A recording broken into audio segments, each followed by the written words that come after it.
Sorry about that. There's so many steps to authenticate who I am. I have to have my mobile phone ready, log in, and then there's an additional step to authenticate, and then there's a PDF that I need to get in. It's crazy. Welcome back to week 10. This is our final content week together. Then we have the final revision next week with Dr. Michael Callaghan, our unit chair. Now, as you would see from Michael's message, he can only make it to the Wednesday evening class.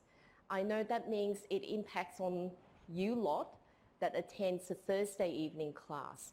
So what I'm going to ask you to do is, it is up to you whether you attend the Wednesday evening class instead of Thursday evening class. If you cannot attend the Wednesday evening class, you can come to the Thursday evening class. I will be delivering the lecture slides that Michael will be giving to me. It will be the same set of materials, but I'm not Michael, and so you will not get the opportunity to talk to Michael directly. Having said that, we will essentially be delivering the same material, but you do know that Michael is the unit chair. Being a full-time faculty member, he is the only person that can write the exam. He wrote the exam, then therefore students also find it comforting to be able to interact directly with their unit chair, the one that prepared the exam. And if you want to clarify anything around the format, the type of questions, he will not tell you what is in the exam, but he will tell you the examinable scope and all that. He will tell me and give me the same set of slides, and I will say exactly what he wants me to share with you. And I will be there on Wednesday to co-deliver the revision lecture with him. So we will both be there. It is entirely up to you if you attend the Wednesday evening class or Thursday. That is available to you all. Now, the Wednesday evening class is in Building LB, Lecture Theatre 14. Can't remember the exact number. I can look it up to tell you. Wednesday. LB 2.207. So it's LB 2.207.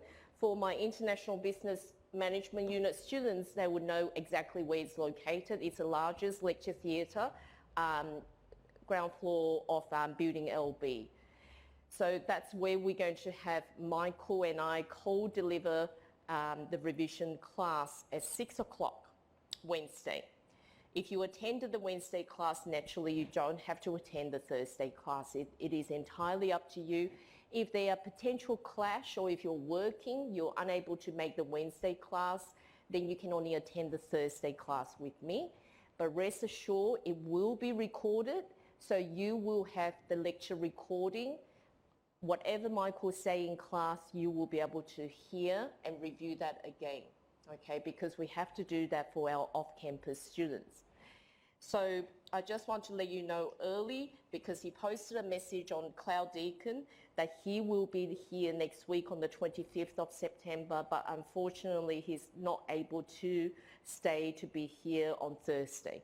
So please make sure you attend either one of those revision class, and if you can't attend Michael's one, listen to the recording. Okay. So with that out of the way, I'm also happy to report Michael has indicated that some of the assignments that he has seen are very good standard. So there's been improvement on the assignment standards, which I'm really pleased to hear. As you know, I have not been involved with the marking of assignments on this occasion due to my father's passing, and I was on leave. And Michael has been coordinating all that, so he knows exactly what is going on with the assignment.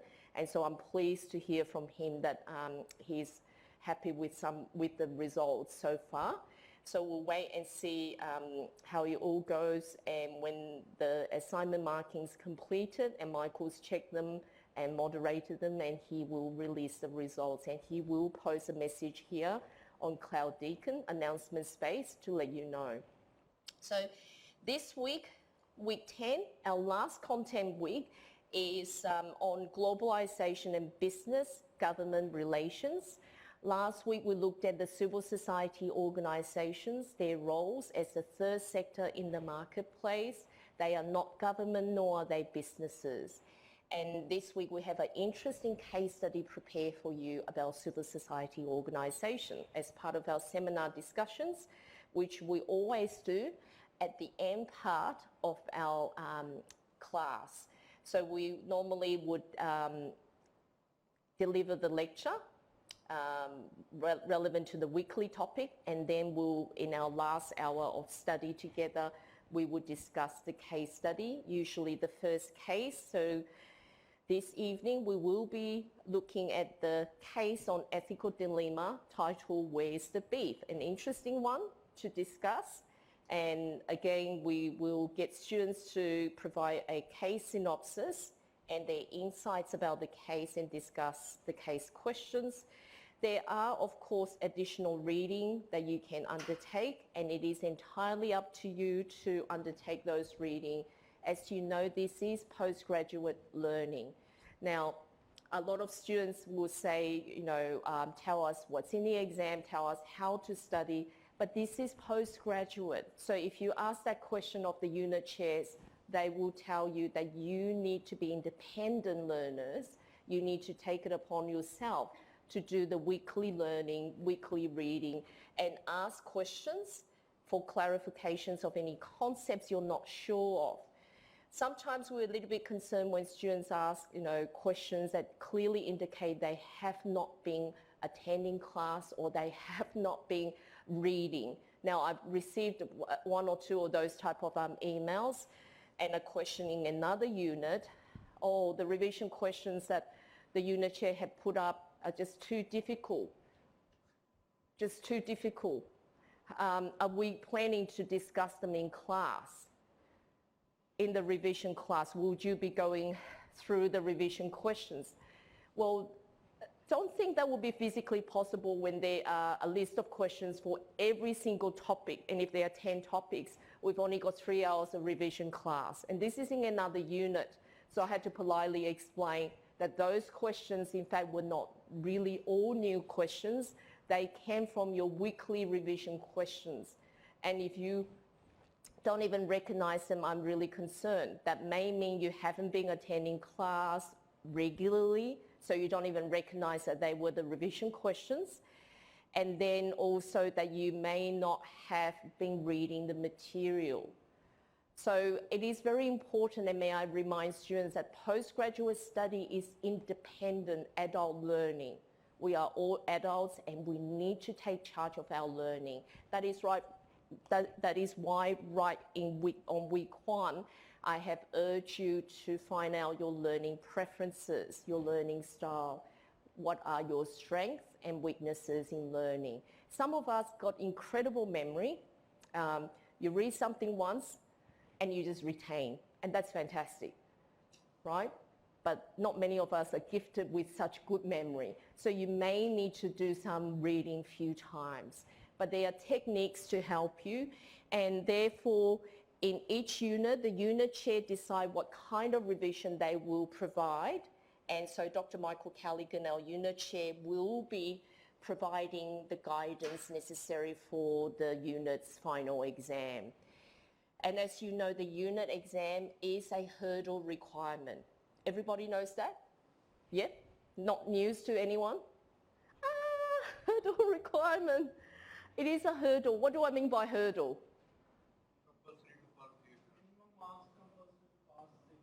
Absolutely right. So you need to pass the exam to pass the unit. So even if you've been averaging high distinction in the assignments, you still need to pass the exam to pass the unit. So it is very important for you to pass the exam. Now, sometimes I see, because I teach so many units, and sometimes I see familiar faces, I thought, okay, maybe I met this student in another unit. But then sometimes students come up to me and say, "Hi, ma'am, you remember me?" I said, "Yes, I remember you, but which unit was it in?" I had failed the exam. I said, "Really?" Because I remember him or her as a bright student. So you have to be careful to make sure that you put in enough time for your revision, be guided by the unit chair, but don't wait till the revision lecture. Start doing your revision now. I know people have been telling me assignments were due, but you're now towards the end part now. Most of the assignments are due, am I right? Yeah? No? No? No? Yeah, assignments. Yeah, most of them. Some are not, some are not yet, right? Okay, some said to me that there are only 1 or 2 left, not many more assignments to go. So some people haven't been attending lectures because of assignments are due, and that is fine, and I hope that you will catch up on the reading or have been doing reading in your own time or have been listening to the lecture recording, reviewing the lecture recording. What I'm concerned about is that if you haven't been doing that or you don't make time to plan to catch up, then it will just be too much to revise leading up to the exam. So please make sure that you allocate some time, make a plan to study for your upcoming unit exams, and note that this unit and some other units as well, this other unit that I teach, International Business Management, also has a hurdle requirement to pass the exam. It is not hard, but if you haven't been reading, haven't been studying, it will be very challenging. Okay, there's no magical way to achieve the success. You need to be doing your study, and we are all adults. You need to have some plan and put in place and have some discipline to achieve that. Naturally, the unit chair and myself will be able to guide you, to assist you, but we cannot tell you what is in the exam. Michael will be doing his best in providing you the scope and guidance around the format and all that, and ask the questions you want to ask. If he cannot answer you, he will tell you, I cannot answer that question. Same as any other unit chairs, if you ask the questions that you may want to hear something specifically, if it is beyond what he can tell you, he will say, no, I'm sorry, I can't answer that question, but you can certainly ask. So this is what we're going to go through this evening, from conflict to collaboration, a very important topic too. Last week we talked about the role of civil society organisations, and for those of you who understand how we approach this unit of study, is typically we deliver the lecture for each weekly topic. Then the following week, we expect that you would have done your own reading, then you come back and we deliver the new topic. But in the second half of the class, we discuss the key concepts of last week's topic by getting you to analyse a case study. That then can allow you to understand those key theory and concepts by applying those to analyse the case material and answer some questions. So this is what we're going to discuss this evening's class towards the end, the second half of the class. I want to bring it to your attention about think theory. In your textbook, there's a lot of think theory boxes, all right? Don't skip through them. Have a read of them, because they are actually quite helpful to reinforce your understanding of the theoretical concepts and philosophical frameworks. So when you see a box, think theory box, don't just skip through it. Have a read of it. See if you understand it, okay? Then the last bit, because I know I will lose more than half of you after the break, is some more additional reflective learning activity that you can undertake. Now, the HD and distinction students are often the ones that are diligent, that they are organised, they do their reading, they keep up with everything, and the exam will actually be quite easy for them because they are prepared well. So we also have additional case, Greenpeace campaign. Then there's a comment here about think about your exam. Please ignore that Dr. Michael will be attending the week 11, 10 o'clock class. That's last time. Ignore that. Michael will be attending next week's revision class on Wednesday evening, 6 to 9. Okay, so look at his most recent news announcement post on Cloud Deacon. However, the same information apply. All the topics are examinable. And so please try to attend the Wednesday class. If you can't listen to the recording and attend Thursday class with me, I'll deliver the same set of resources that Michael will be delivering on Wednesday class. Having said that, make use of the Cloud Deacon discussion space.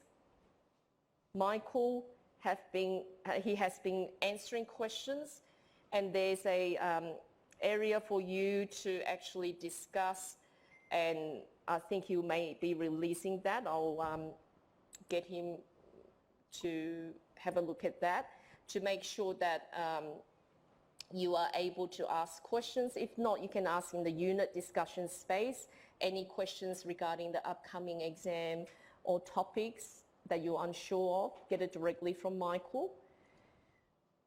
And questions of more personal, confidential nature, send an email directly to Michael. So let us get into this evening's topic on globalization and business-government relations. All right, the specific stake that governments have in corporate activity. So think about the role of government. What is it that they do? They regulate and they also enforce. They also watch what's going on. They can facilitate business activities, or they can actually block and make business very difficult. Government are, in a democratic society, representatives of their citizens. We elect them into office. They serve the public. So in ethics, we want to make sure that government play that kind of role, that they act in the best interest of the citizens. So we get a bit concerned when business and government become very close. We want them to work well together, but we don't want them to be too close. We want them to have some sort of healthy distance to maintain a level of objectivity. So the ethical issues and problems faced in business and government relations will be something we would like to think about and explore a bit more. The shifts in these issues and problems in the context of globalization. Think about globalization. It's changing the very way we live. Look at what's happening, what's being reported in the news about developing countries versus developed countries. What are some of the trends, the global trends? What is being happening in, say, other parts, in developing parts of the world versus developed parts of the world? What are some of the issues being encountered by countries like US, UK, New Zealand, Australia, Canada, developed nations, versus some of the emerging economies, developing countries? We also need to further develop the notion of corporate citizenship by analysing the changing role of business and civil society organisations. Last week, we discussed the role of civil society organisations. We also discussed how civil society organisations try to work with many businesses to try to have some sort of synergy, to try to resolve some of these problems quicker. Sometimes they may have formed a particular action group because of the shortcomings or something that's not been resolved by the government sector. And they look at working in collaboration with the businesses to try to tackle some of those issues. Challenges posed by sustainability to business-government relations and show the importance of strong governmental regulation for achieving potentially sustainable solutions. You have been studying sustainable development goals, right? You understand a lot more now compared to, say, week one of why we are looking at sustainability. You have much more in-depth understanding why we have these sustainable development goals being embraced by the industry as a whole, businesses in general, and why do we need to be concerned?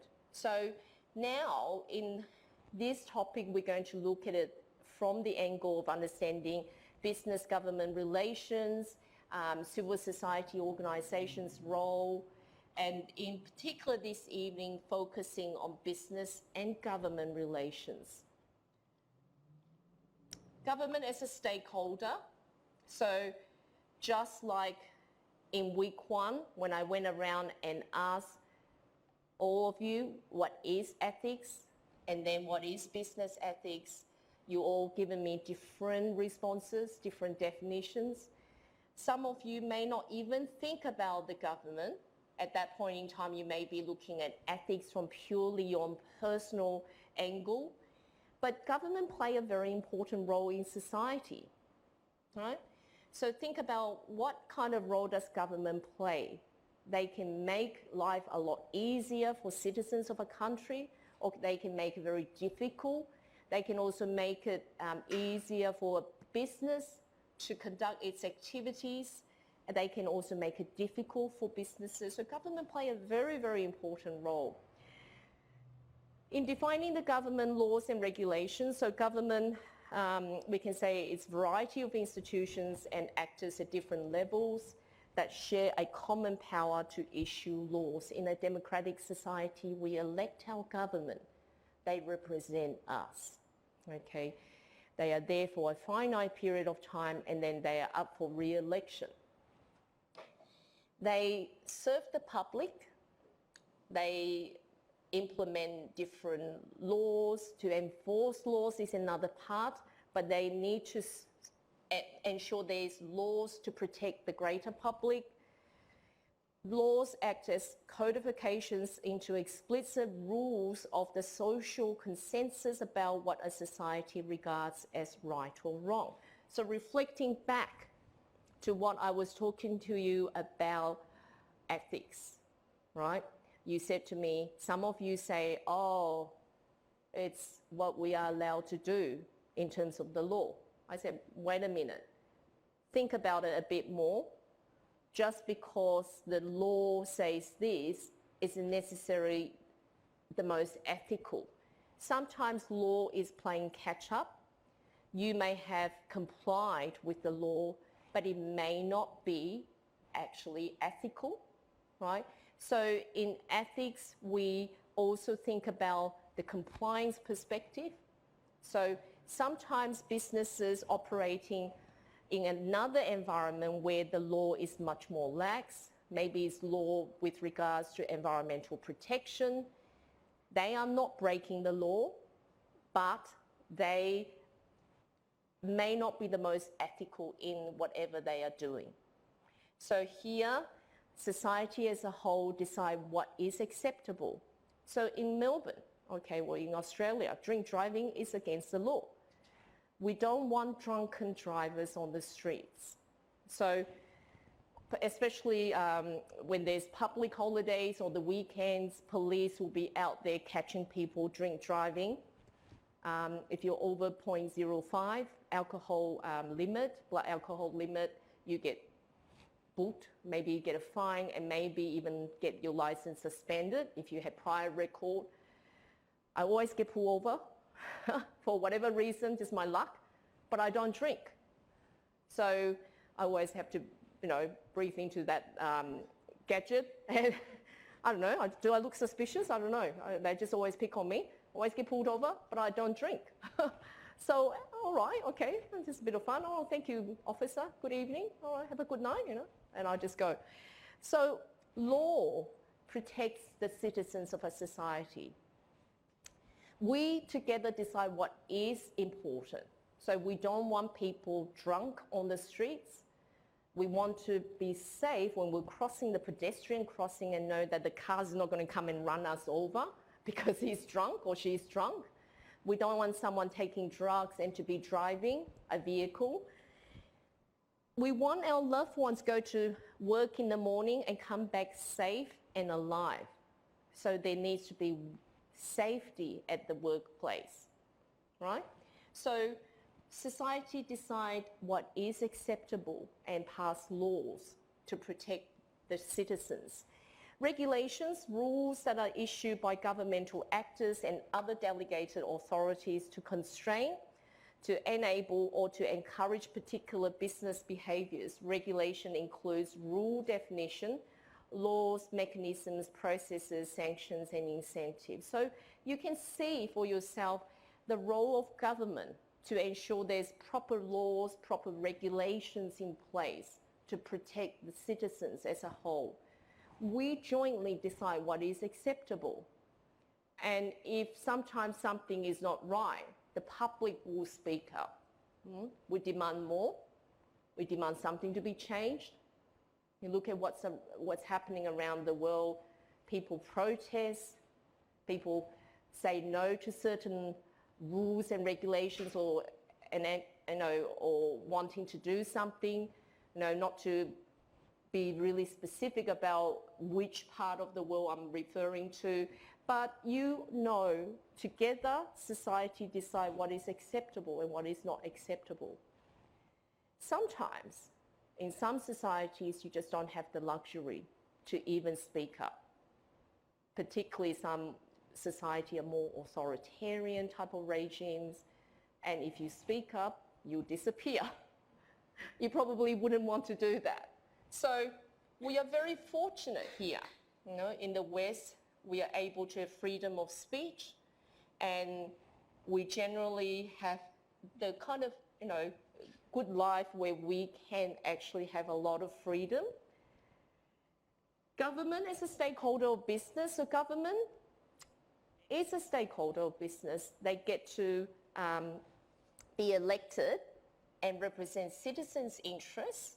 They can restrict businesses or they can enable business. Think about how powerful they can be, right? You want to set up certain business practice, you probably have to fulfill certain requirements before you get the license to practice, or set up some sort of shop front to do some sort of businesses. Government as an actor, a group of actors with interests of its own, dependent on business and competing with business. Now, businesses can be very powerful, especially if they are big, right? Some of these conglomerate groups, they employ many different people, and they economy, so they can become very powerful, and even government have to be a little bit wary and try to work with them. Sometimes government can business. Government may have their in terms of what they wish to achieve, and it may be a certain infrastructure project, or it may be some sort of vision for the state or the federal government, and they may sometimes be competing with businesses directly. So government is and can be seen as a stakeholder of business, and we're going to discuss a bit more of that. Government as a representative of citizens' interests, so unlike many other stakeholders, government in principle represents an entire community, since it is elected by the citizens of certain town, region, country, and even continent. Right? And in this role as an elected representative of citizens' interests, it defines the conditions for the license to operate of business. It can restrict business or it can enable business. So you really want to know what type of government is in place. Businesses don't like uncertainty. When it comes to election time, everything is on hold. We wait to see what's the next government like, right? You don't want to invest a lot of money into any projects. You wait and see, which way we go. Debate about the degree of governmental responsibility for a functioning economy. Some government are more sort of laissez-faire, more sort of relaxed. Others takes a more forceful role in industrial policy. Depending on which industry you're in, sometimes, it may disadvantage you when certain government get elected in. Others may, oh, hooray, will get more support because it's aligning more with that particular government. Some government may be more looking after the workers' rights. Others may be more pro-business, and others are, on the whole, more balanced. So we want to look at government as the stakeholder of business this evening. So government as an actor or group of actors with interests of its own, they may have self-interest. Definitely they would like to be re-elected. They will want to go back into office to have power, to do things. Governments very dependent on business, also compete with business, and we see that from time to time. And sometimes they have to also get the businesses support, and as I say, businesses can be very, very powerful. In many parts of the world, we have those huge conglomerates, okay, and even the government are very respectful of those businesses because they contribute so much to the economy. And so there's a very sort of close relationship, and citizens of those countries find it really uncomfortable when the businesses and government become too close. So ethical issues in the relation between business and government. Here we are identifying the basic problems and issues in terms of legitimacy, accountability, and modes of influence. So the main source of ethical problems stems from the fiduciary relation to society in general. Government, therefore, in this bipolar situation. So we have businesses, we have government, we have society, and you can see businesses contribute to taxes, jobs, investment. So government welcome that. You know, they want the economy to be good. They also, you know, being elected by the public, they need to ensure that they protect citizens' best interests. They make sure that they regulate those businesses, ensure they don't have any wrongdoing. Society in general give that consent to government to do their role and trust that they will do their job properly until something else indicate otherwise. And of course, you know, it's that kind of balance and ensuring that there's a stable and profitable economic framework in place. And so it's like a delicate balance between all these three parties. And we want to, in ethics, make sure that there is some sort of checks and balance in place, that on one hand, you know, you want the business and government to work well together to ensure that there is a profitable economy for citizens of that country. At the same time, we want to ensure that there is proper ethical conduct, that they don't become super close, and then things could happen that we actually will be the one that gets negatively affected.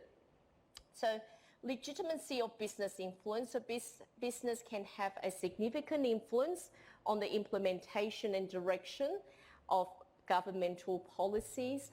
So therefore, to no surprise that the issue of public sector ethics has gained enormous momentum in the research world. We love to talk about public sector ethics. Now, the main ethical consideration arising from this situation is twofold: the legitimacy of business influence and also accountability.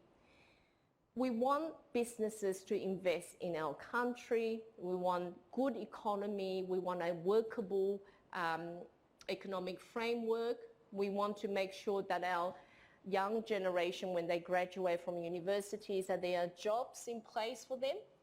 We want to ensure that we have a peaceful and yet booming economy to maintain our lifestyles, all that. But at the same time, we get awfully uncomfortable when the businesses become too close to government.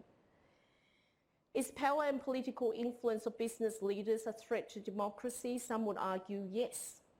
Yeah, definitely. To what degree is it legitimate for business to have an influence in politics? Some may say no, they should not, right? But because they are that powerful, they often can lobby government, right? And we don't want to hear that, but it happens. Accountability to the public. Now, one may contend that since government acts as a representative of society's interests, the public has a right to be informed about governmental decisions with other constituencies like business and be able to determine whether it is acting in its interests or not. Although both parties are able to influence each other, the main concerns for business ethics are where business has influence on government.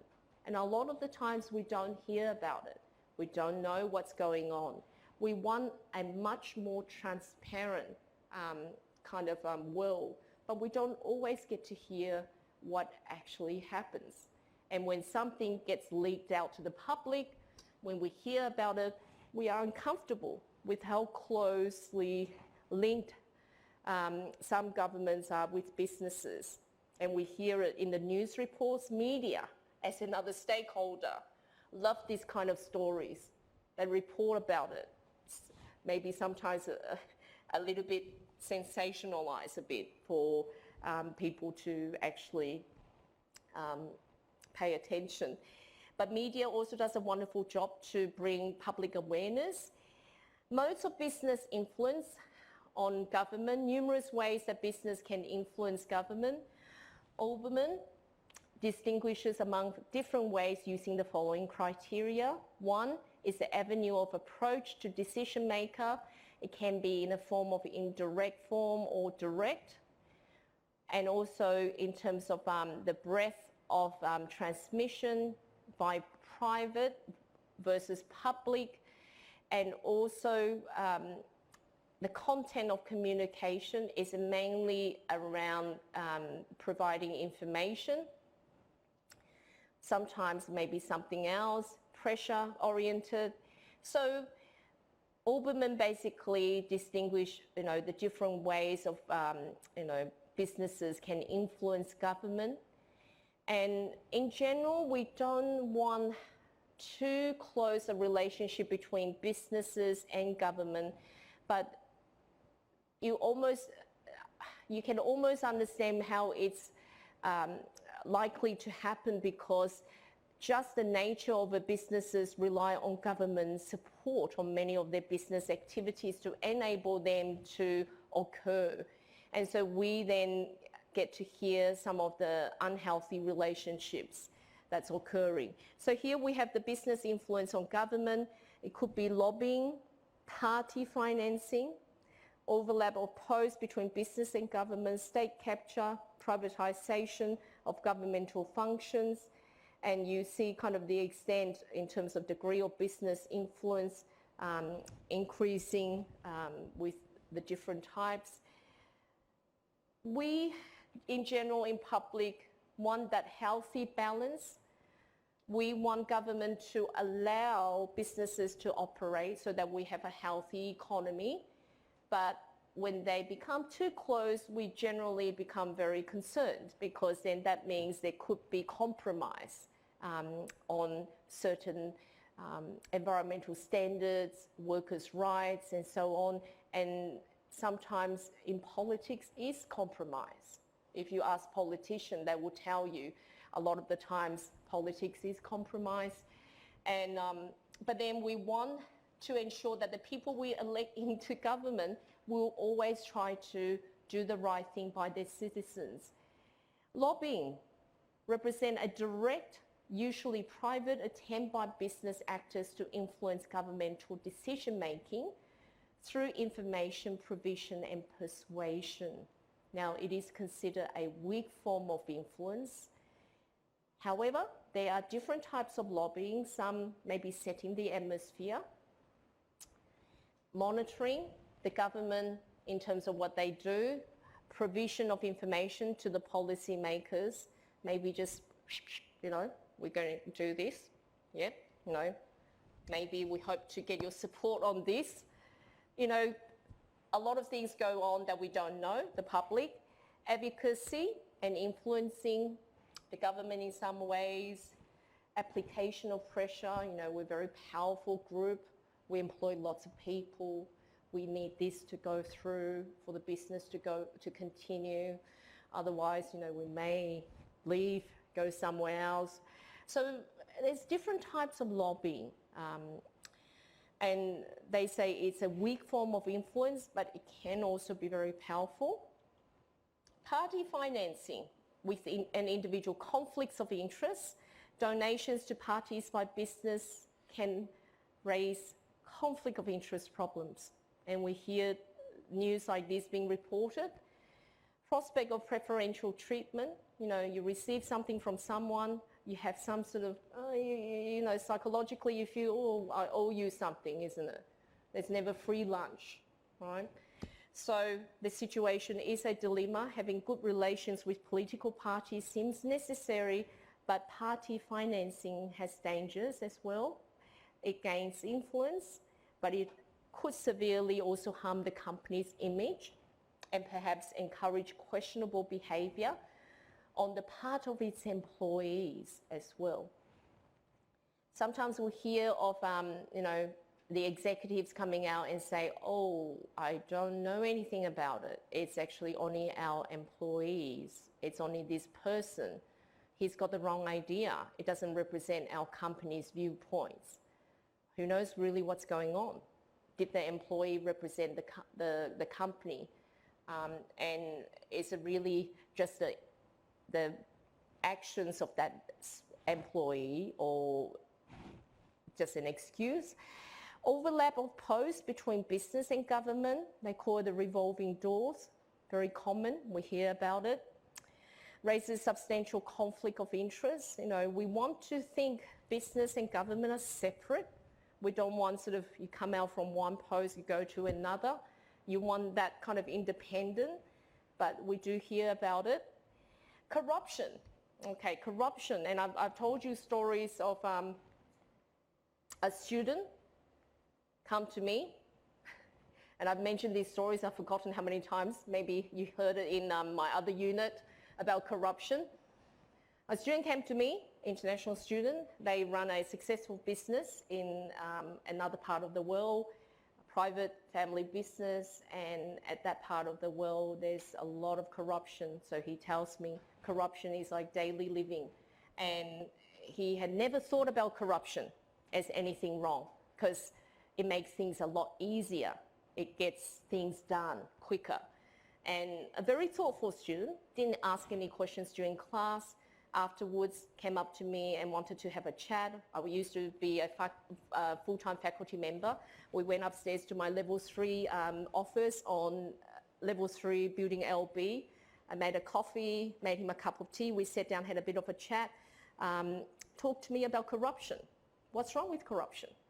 It makes the world better. Things get done quicker, he said. Or else without that, nothing ever gets done in that part of the world.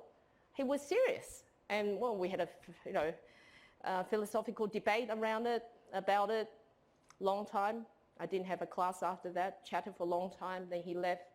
Then before he went back home, he came back to see me and gave me a philosophy book to read, and was very thoughtful and said he now has a different viewpoint about corruption, but he did talk to me about that part of the world. It's not something that can be changed easily. He's a realist, and until he becomes powerful, he can't really do a lot of things to change. But he hoped he can be. He said one day he'll come and visit me again, deposit the book with me, and he will come back and collect it from me one day. So on loan to me. He hasn't appeared yet. I'm still waiting. But lovely gentleman, had a wonderful conversation, and a philosophical one too.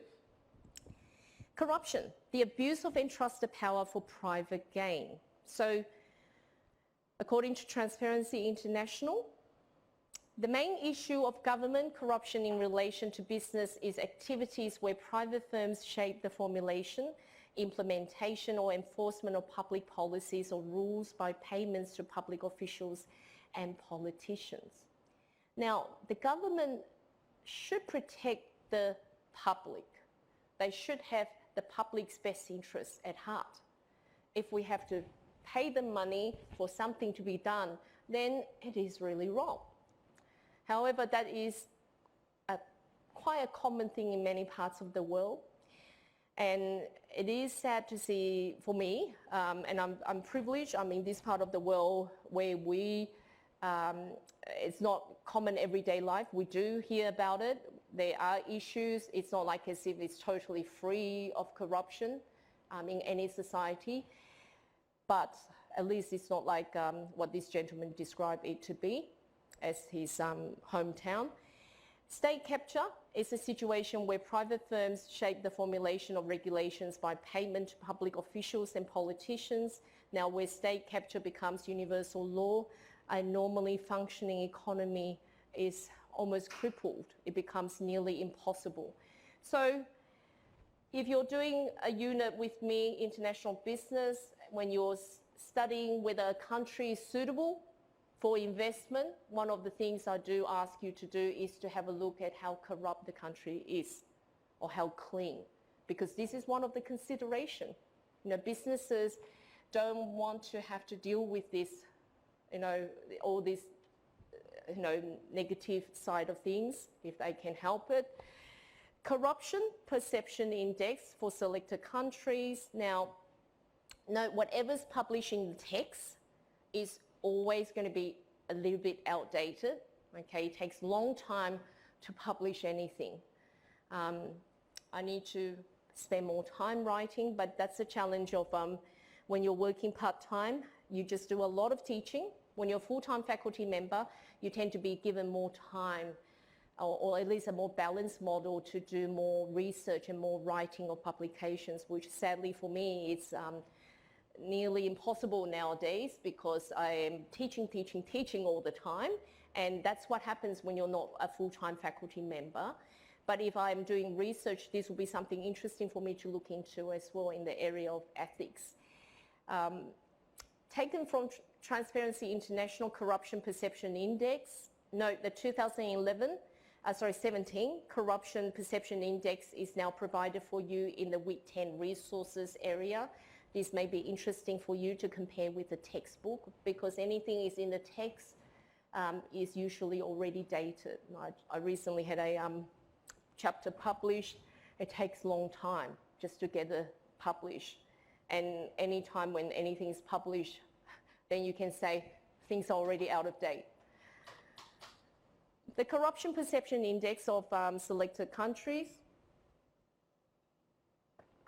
Scores relating to the perceptions of degree of corruption among public officials and politicians as seen by business people, country experts and risk analysts, and ranges from 100, highly clean, to 0, highly corrupt. And you can see, according to the 2008 index, Australia's ranked 11, Canada ranked 10, yay. And Denmark ranked number 1, New Zealand 2nd, Finland 3rd, Sweden 4th, Norway 5th, Switzerland 6th, typo there, Singapore 7th, Netherlands 8th. You can see for yourself the top few, and further down the track, many of those totalitarian kind of regimes, tribal regimes, not shown here, but you can, oh yes, you can see on the right, sorry, my mistake. So you can see some countries are being ranked very highly corrupt, others are highly clean. And businesses generally like to go into a country that's not corrupt, at least not so corrupt. Otherwise, you just can't move, you just can't do anything, and there's no security or certainty. Ethical issues in the context of privatisation and deregulation. Now, in terms of privatisation of profits, the key issue is a fair price. When we have state-owned enterprises being sold off, we want to, or privatisation of certain kind of entities, we want to ensure that we get a fair price for it. Citizens turn consumers, economic basis for decisions, understandable rather than political. Natural monopolies can lead to overcharging for delivering poor quality I hear students complain a lot about food on campus. The undergraduate students, they monopolize the place. You know, so-and-so on this place, so-and-so on that place, and the quality has gone down. You know, not necessarily just this university. Public-private partnerships, private sector profit maximization tends to dominate at the expense of quality and effectiveness for citizens. So we want to have our best interests being addressed. We want government to look after us. We don't want very expensive utility bills, but sometimes it happens, you know, when, you know, previously state-owned enterprises, government-owned, becomes privatized, and then the businesses may argue they provide better services, but then it then focus much more on profit maximization, and then citizens then bear the costs. So, you know, citizens generally will get a bit upset when everything becomes privatized. Globalization and business-government relations. So if you're studying a unit like international business, I expect that you can clearly define globalization, okay? If you cannot provide me a clear definition of globalization, I will be very worried. And I've told you this from week one. I said I mark exams for so many years for that unit, and yet it surprises me that students always cannot give me a proper definition of globalization. So here in this context of ethics, globalization is defined as a progressive eroding of the relevance of territorial bases for social, economic and political activities, processes and relations. So this is for ethics, but in international business you have to give me a more extensive definition. Remember I said to you to use define, explain, apply approach, provide a definition, explain it further, and then the application. You may want to draw on certain specific examples, companies, countries, and so on to elaborate your answer a bit more. Now, British political scientist Anthony McGrew has described this in terms of a transition from the traditional to a global context, which he calls the post-Westphalian setting. And next, we're going to have a look at a bit more definitions and a bit more discussions around that. So when globalization territorializes social, economic, political action, the significance of the nation states is actually weakened. Instead of having the German economy, the Australian economy, or the German market, the Australian market, we now have these global markets. So this transition is summarized as society, holder of political power, manifestation of political activity, addressee of regulation and intensity of regulation, and the democratic control of political power. So from national to global context, things do change. Now, I can see you all looking very tired, and I've been talking at you for all this time. It's time for us to get up and have a stretch break. Is that okay? Let us just take a moment to get up and have a stretch, because I know you've all been sleep deprived, and the air in here is a bit stale, and I have no way of, there's a little bit of open window.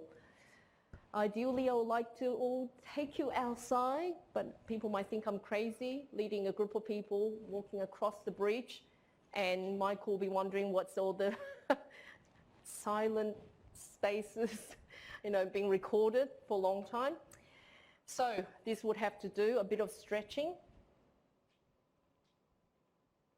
Wonderful.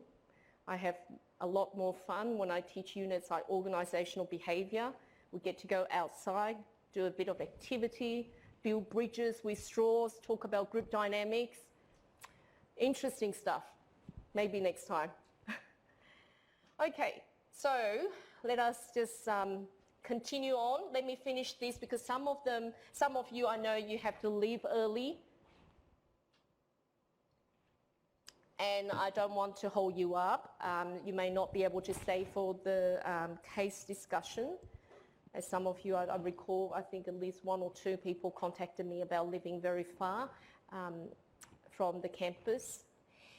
Globalization, government and business, changing context. So here we have the national context, the Westphalian setting, the globalized context, the post-Westphalian setting. And the society for the national context we're concerned is the nation state. And of course, with the globalized context, it's world society, everyone, the whole world. The holder of political power for the national context, the Westphalian setting, monopoly by national governments. And then in the globalized context, the post-Westphalian setting, the multitude of government, civil society, and even private actors. Because of globalization, the very way we live is actually changing.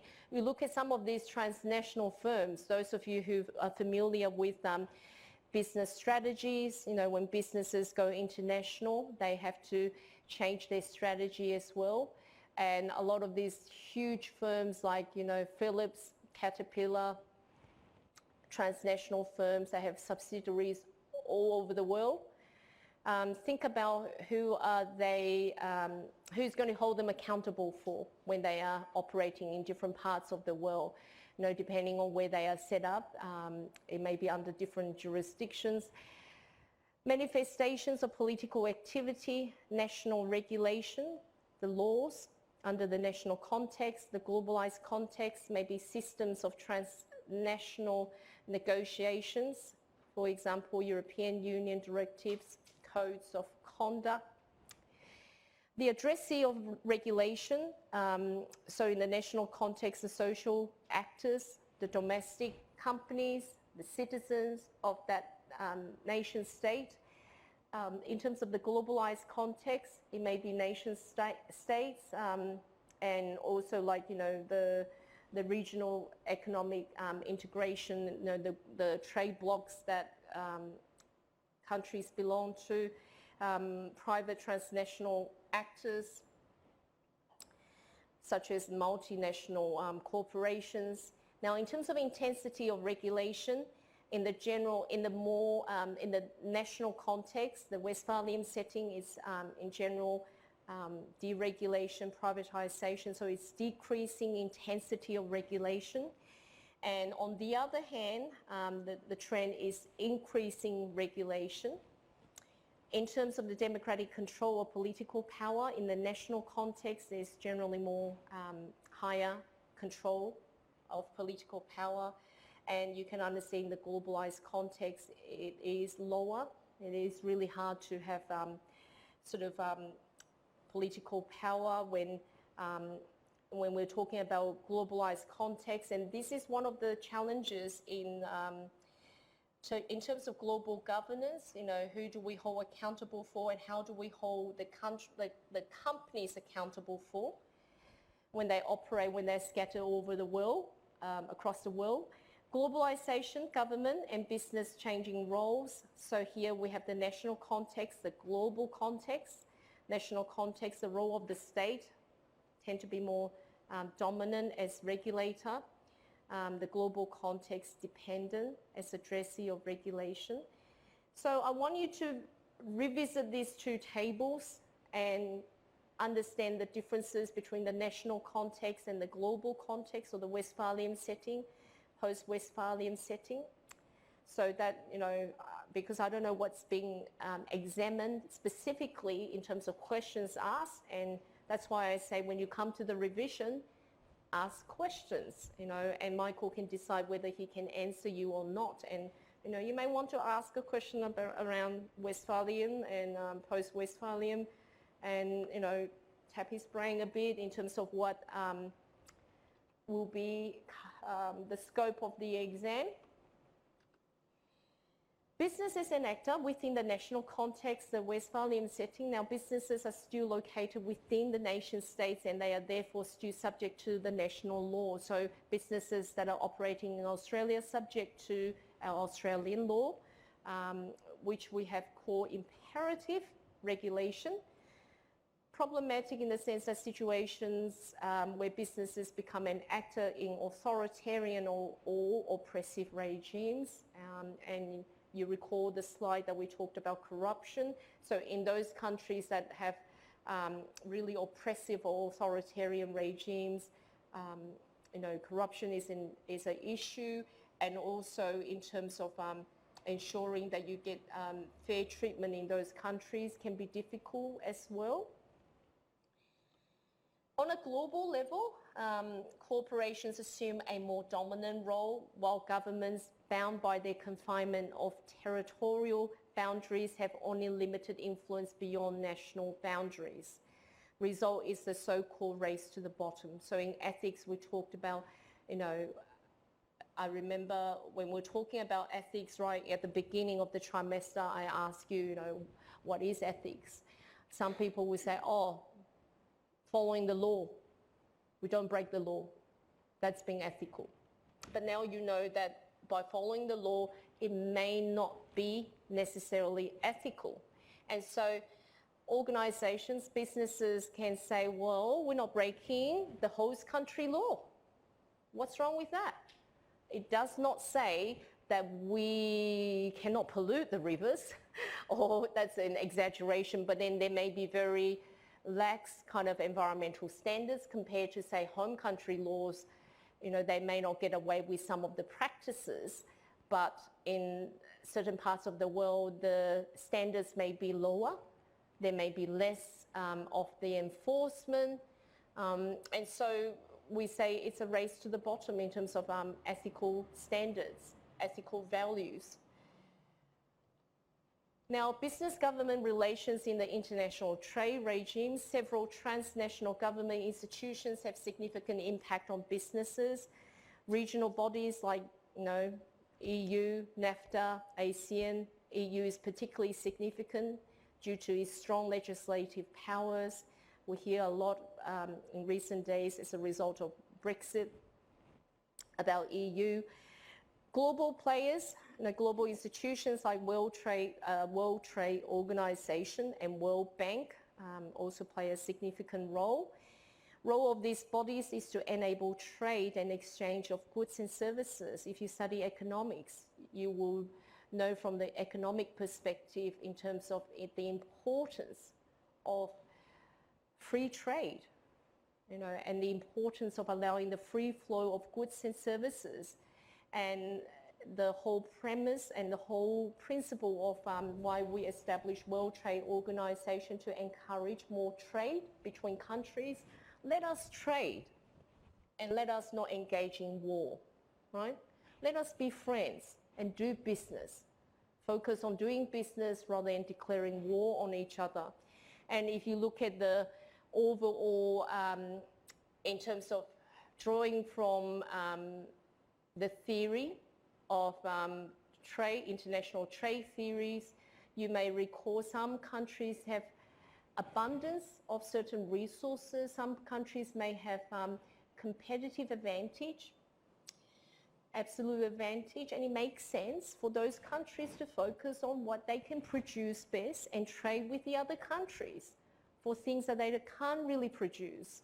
Some countries, due to climatic conditions, they're just ideally suited for growing, say, coffee beans, versus some other countries, icy cold climates, how are they going to grow certain produce? So it may make more sense for them to focus on what they can do best. It may be research and development to produce medical goods, chemicals, and then trade with other countries who have the right soil type, the climate to produce those goods much more efficiently.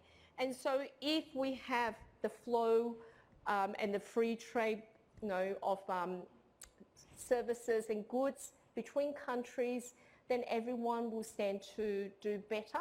We can consume more overall. So if you refer to those theories, however, it's a double-edged sword. It also means that they can access cheaper labour and larger markets. So one of the concerns is that multinational corporations, businesses will try to locate their manufacturing to places where there's a lot less costs to maintain the labour force, where maybe the labour standards are not the same as the home country, to take advantage of the more sort of lower costs of labour, and also in terms of environmental rules and regulations. But the same institutions increase competition and in some ways can also limit business as well. Once upon a time, maybe Australian firms can enjoy the safety of being isolated from everyone else. We just have to do well domestically. But now, internet, you're not just competing with businesses domestically, you're competing with businesses across the whole world. So, which means businesses are faced with many, many more challenges and competition. The competitive landscape is very much changing. So students often like to ask me, I'm doing this assignment for international business, but I don't know who are my competitors. I said, think. Who are your competitors? May not just be domestically. You know? Nowadays, things are totally different. Even if you're thinking about operating, say, in Thailand or in India, anywhere you're going into, you're not only looking at competition locally, it could be from imports of another brand. So competition is no longer just located locally. It is in many ways a global competition. Corporate citizenship and regulation, business as key players in the regulatory game. Corporate citizenship.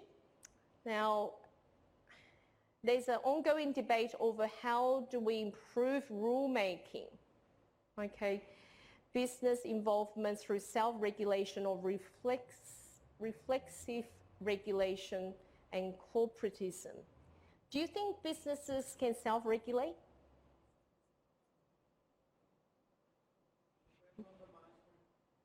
Depends on the management. Anyone else? No. Yeah, I saw. That's right, because profit, it's predominantly still about profit maximization. Anyone else who wish to provide any examples? No? Now, most people would say no, the self-regulation just would not work. So who regulate them? The government? We would like to think the government will help us, police them, regulate them, any wrongdoing. But what if the government become really close to business? Then who regulates them? So that's why last week we studied the role of civil society organizations as this third sector, that sometimes it is this group that's not business, nor are they government, that help with this global governance. In today's world, you know, we're talking about the effect of globalization. Businesses are no longer just in existence in only one country. You know, we're talking about them, even if they are based in one country, reaching other consumers in many different countries, aided by technology. So we are really, you know, in terms of lawmaking, trying to catch up with all this. You know, we're a little bit behind.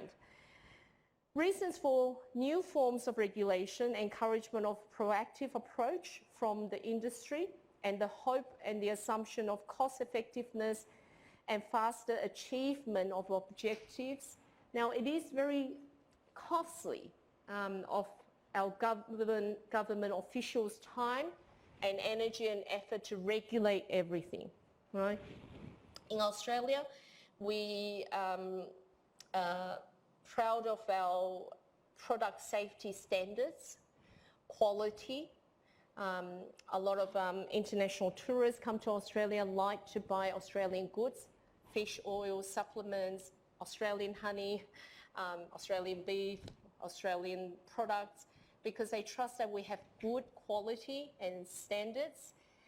We have very strict therapeutic goods act. We have the Therapeutic Goods Act. We have very strict good manufacturing practices. Now, in that industry, you would know firms have to maintain their license. They get audited regularly, and they have to stick to very, very strict controls.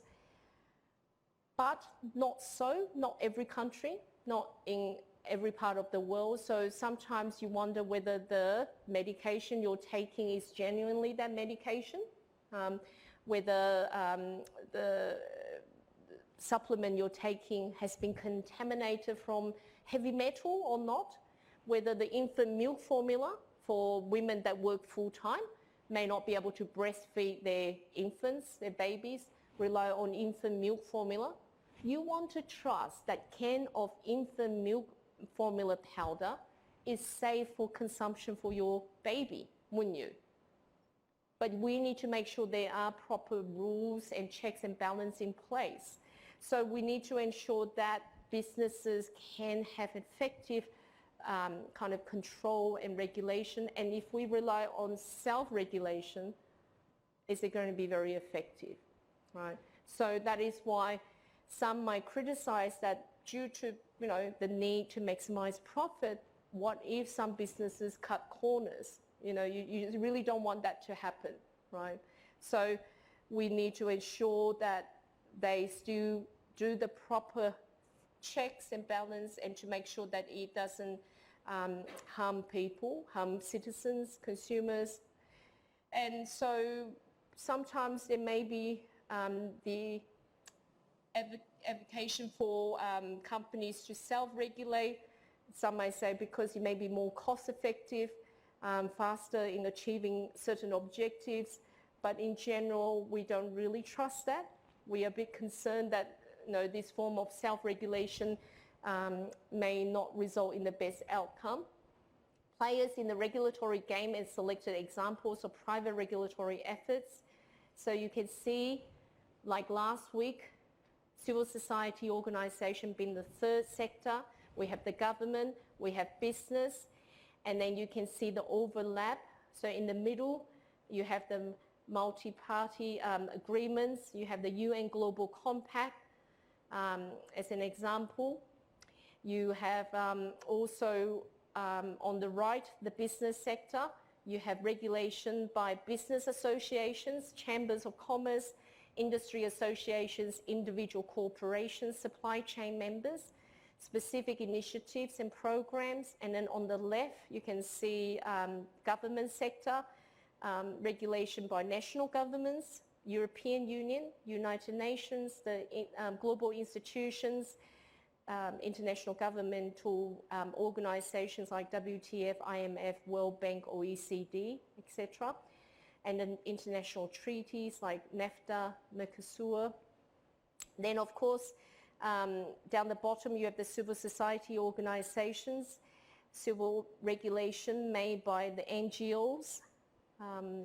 It may be environmental, social, human rights groups, the local community organizations, and maybe various trade unions. So you can see how it's all kind of working together to ensure that there's this kind of regulatory effort. And so that is why we say civil society organizations also play a very important role in the whole global governance, because sometimes there may be things that, say, the businesses don't really pay attention enough, or government not focusing on certain issues, and it may be the civil society organizations that bring to the public's awareness of certain issues. For example, we may not know some decisions by certain governments about implementing certain waste dump in some part of Australia, and then you have the Flinders Action Group that say no to a radioactive waste dump. Nobody wants a radioactive waste dump or a sewage treatment plant. Let's say if your local government say to the citizens of that part and say, we're going to build a sewage waste dump here. you may probably form groups to say no to such decision, because wastewater, waste has to be treated in some ways, but you may not want it near you. And so these civil society organisations play a very important role too in terms of governance. Examples of regulatory outcomes on different levels in a multi-actor setting. So here on the left, the first column, the regulatory actor group involved, local, regional level, national level, international, global level. The first column, government, business and government, business and civil society organisation, business, government, civil society organisation. So you look at this as example of regulatory outcomes of the different levels and how each of the actors work with one another at the local level, national level and international level. I would encourage you to look at this table in a bit more detail so that you gain a more in-depth understanding in terms of regulatory outcomes at different levels involving different groups. Governments, business and sustainability. Climate change, okay, very topical issue that we hear a lot about. Legislation, and so climate change legislation and business responses, support versus obstruction. So the debate on climate change regulations has been a key a key political arena of sustainability. Carbon dioxide reduction represent a big threat for some industries, and you can understand why some businesses will be against the whole thing about climate change. They don't want to admit there's any signs of climate change because it's not going to be in their favour. If they acknowledge there's climate change, signs of climate change, they would have to change their business activities, and so the result is Global Climate Coalition group formed to lobby against regulation of these industries. There's been variable success and the coalition has been disbanded. Now in Europe, public appetite for action. So firms lobbied to shape the regulation that it emerged. So sometimes they may not be able to go against, but then they can try to lobby to soften the regulation a bit. Sometimes the control takes a very strict approach, but uses market mechanisms. So in Australia, Canada, US, lobbying was against action. So there's differences between countries, regions. Now, the global supply of water and food is another key issue. Oh, there's a mosquito here. I look at mosquito and in my past life, I was a medical scientist, and one research project I undertook was malaria. So I look at mosquito, I think malaria, and probably not here, but it's like, oh no. We need to eradicate malaria. On a different note, there's an organisation called Malaria something. They are one of the most efficient charity organisations. Stop Malaria, I think that's what it's called. And so if you're looking at donating money, you should also do your research in terms of your charity work. You want to ensure the money you put in are really going to support and contribute to a good cause. Global supply of water and food is another key issue. So, people get very upset to hear about water privatisation. Now, water should be available to everyone, right? We need water to survive. I'm fast running out of water. I forgot to refuel between classes. We need food, we need water, we need shelter. We may not need champagne, bubbly, maybe there's why. We need food, nutritious food to keep us alive. We don't need some, lobster, crayfish what you're into. I'm not sure, but we know that the way of the future, we're going to have food shortages, we're going to have water shortages, and so what are we going to do to ensure there's a sustainable future? What do we do jointly to ensure there's a sustainable future? The population? Curbing population growth. So do we say one-child policy everywhere? We also have the issue with aging population. So we're going to have huge problem ahead of us with aging population and everyone not wanting to have more kids, right? Yes? I think that's actually really interesting. I listened to a speaker in Canada, Gwen Dyer, who's a very famous historian, and his like three concerns for the future of the world. One was climate change, and the second issue was population growth. And he presented some statistics out of Africa that were very scary about how fast that population is growing out of control. Right, right. Yeah. Your comment's quite right. Yeah. It's a scary thing. It is a scary thing, and I guess maybe in terms of ethics, we debate about such things. In some parts of the world, probably no problem. Yes, we just stop. Japan, they're not growing, right? They're not really giving more. People are not having children. In other parts of the world, it's shrinking. We're not having more children. In other parts of the world, the population is growing out of control. Yes, water, food is going to be a problem. Volatility of global markets for wheat and rice, exacerbated by the rise of biofuels.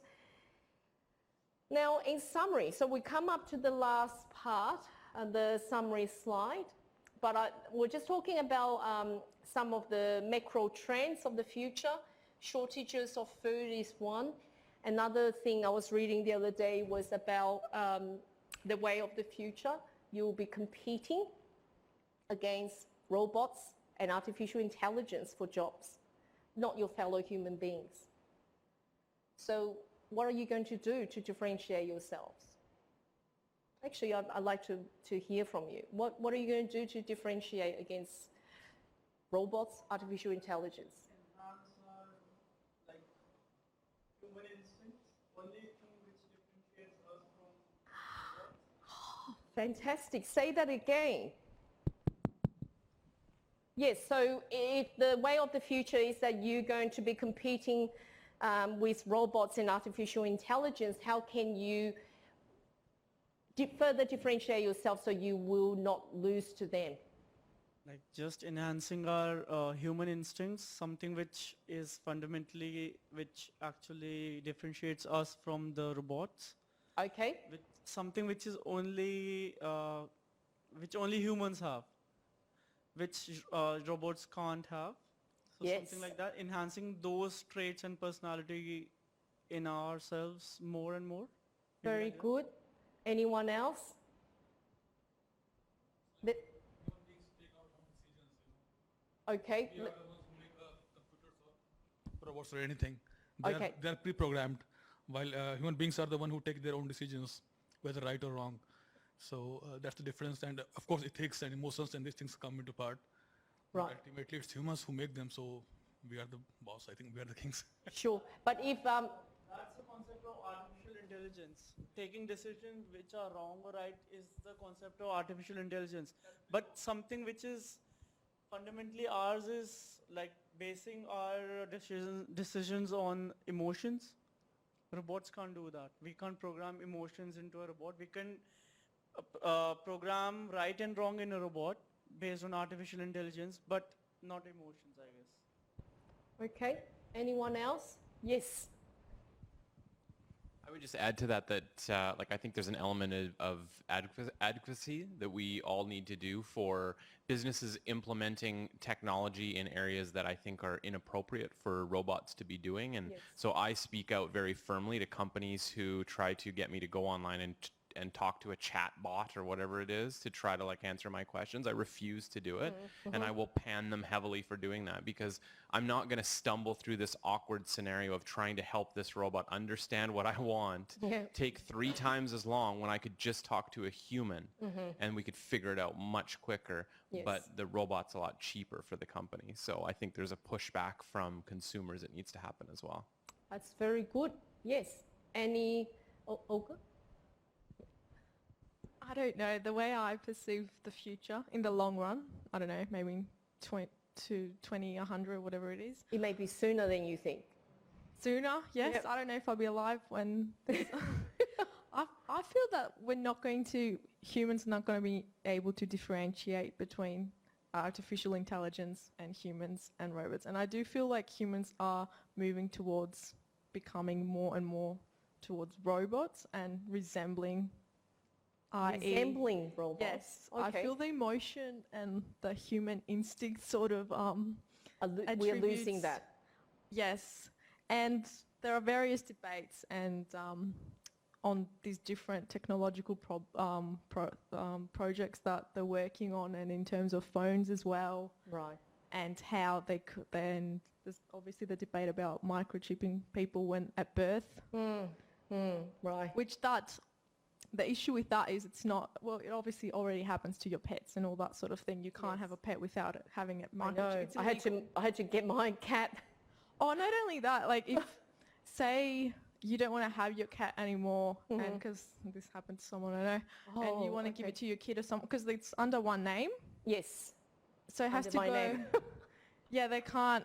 If you get sick, you're away, and something happens, and you're not here. For example, your kid, like, they can't take it to the vet, or like the vet can keep it, or the pound can take it, and then you have to go through the department of whatever is. Gosh.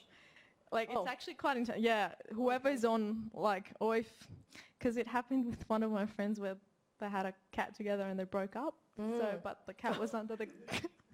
Yeah, so the cat was under the guy's name, but my friend kept it, but she couldn't keep it, and she had to go through the my Department goodness. of Forestry, or I don't know what it is, but she's like, Okay. it was call after call after call, and she had to speak to a minister in order to. And he was literally like, this is stupid right now. Like, I can't believe I'm receiving this call to, like, because of the ownership of, like, Right. yeah. Oh, okay. Yeah. No, it's incredible. Because it had to be, I think, sterilized. I had to have that, yeah. I didn't have a choice. It just was done. But she couldn't do it because it wasn't under her name. It was under her ex, and they had no contact with the ex, so he wouldn't, transfer the. Wow. It's Okay. intense. But back to the IE, I feel, like we're moving to a different level in terms of all that. Yeah. But I love what you say by maybe trying to take control back a bit more. I feel, and I'm telling my undergraduates this as well, the macro trends of the future. And this is one of the trends. If you read the major reports done by all these consulting firms, they will say to you, this is what's going to happen. And as it is, a lot of the industries are witnessing the changes. The law industry, for example. Instead of getting the young lawyers to do all the searching for the cases, they may be using a lot more software, artificial intelligence robots. Once upon a time when I worked in medical science, they need a pathologist sitting there to look at the laboratory results for the analysis, and now you don't even see them, or you don't have to have them there. They can. The information can be electronic disseminated to somewhere, and and I have been out of touch with that for a while. Who knows? They may have softwares now, or robots and artificial intelligence doing all that already. And you think about the way it's moving, it's changing. Oh, I told you. Did I tell you this? I went to Beijing for a visit, and one night I needed some bottled water in the hotel. So I called the room, what do you call them, room service, and then a lady answered and said, oh yes ma'am, we'll send someone over very soon with bottles of water, and the doorbell rang later. I looked out in that little hole, can't see anybody. I really could not see anyone. And then my phone ring, my room phone ring again, picked up the phone, your water automated voice is here. What's going on? Can't see anything. Open up, it's a mini robot. This is in Beijing, and it speaks. Yeah. Yeah, it was cute. It was really cute. It was like kid size, yeah. And then it speaks to me, say that, oh, I'm delivering your water, please go online and evaluate my performance. My mum will be very happy with me and will give me a reward. I was like, yes, yes, yes, yes. But it doesn't look like yet totally human form, but I'm sure it will come, right? So instead of having someone on night shift to deliver you bottles of water, we have a robot. And then I was going from, I think, domestic flight at the airport. There was a company selling robots. I can't remember the name of the company, but it's your children's best friend, little robots that looks like a kid, that dances, that sings, that talks, that teach you things. So because you don't have other children, you have one. So your children can be bored at home. So buy him or her a robot. Right. And this is happening. And also the lady was explaining to me, they're going to try to develop this new model to help to look after elderly, aging population. So that, often, elderly could fall and no one would know and they will be in danger. So by having this, I don't know what you call a robot, a companion, you actually could save your elderly parents' life. It may just help to save them in time. And maybe at that moment I was thinking I should have got my dad one. That could have saved his heart attack. I don't know, but there's not one available here. And so you think, ethically, where we're heading and what is right and what is wrong. Now I can see from that angle, and at that point in time when I looked at it, I was shocked more than anything and intrigued. Wow, robot for different use. And maybe my initial response is, are we going really too far, too fast with technology? But then you can also see the rationale as to why some would get a robot. But I was just, wow, fascinated by the robot that delivered my bottle of water. So next day, I came back. I called again for water, but this time it was not the robot. It was actually a human being. I said, oh, the robot's off tonight? And she was very humorous. She said, yeah, time off. So it was really cute. It was just so beautiful. I could not believe, but I could not see because you're looking at here and you could not see it's down there. It's amazing. So yeah, the way of the future will be very different. I was talking to my undergraduates. I say, you have to be prepared. Humanistic qualities. Empathy. Empathy. And there are also reports that suggest that these days people have stopped adopting or caring for pets. They are more into their gadgets and phone and tablets. That Yes. They don't have time for their pets and they don't keep pets now. I hear horror stories, yes. They forget to feed their pets or even their babies, but they play, what is it, Tamagotchi, or these gadgets, electronic games, which is scary, the way of the future. And yeah, more stories. I better stop here. But I said to my undergraduates, you have to remember what's it like to be human. They say empathy is something unique to human beings. How can we ensure our next generation have empathy if you don't teach them? Scientists say you can't really teach a person empathy. They can't really learn unless they were brought up and nurtured in some way. I like to think it's wrong, and I hope that we can do more to enable people to have those humanistic qualities more, so that we can differentiate ourselves from robots. Because we keep going with technology, where are we heading really in a way? Don't get me wrong, technology is important. We've come a long way, and technology and medical advancements save many lives.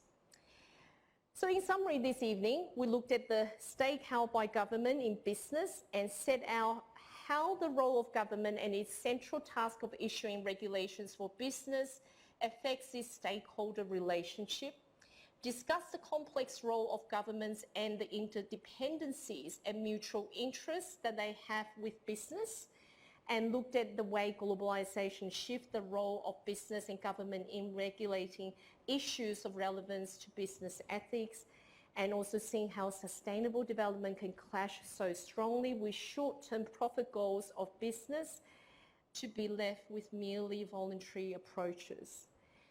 So at least we're hoping education with awareness, we can bring about more change. And as I say, my millennials undergraduates are all very hopeful that they will make a better future for everyone. And I hope they continue to be so optimistic and so full of life. It will really make me very sad to see them in a few years' time beaten, by society, the way the world works. I hope that always don't forget that dream and that zest. So I finished with one unit's class this week, and next week we're going to have some mock interviews to help them with jobs.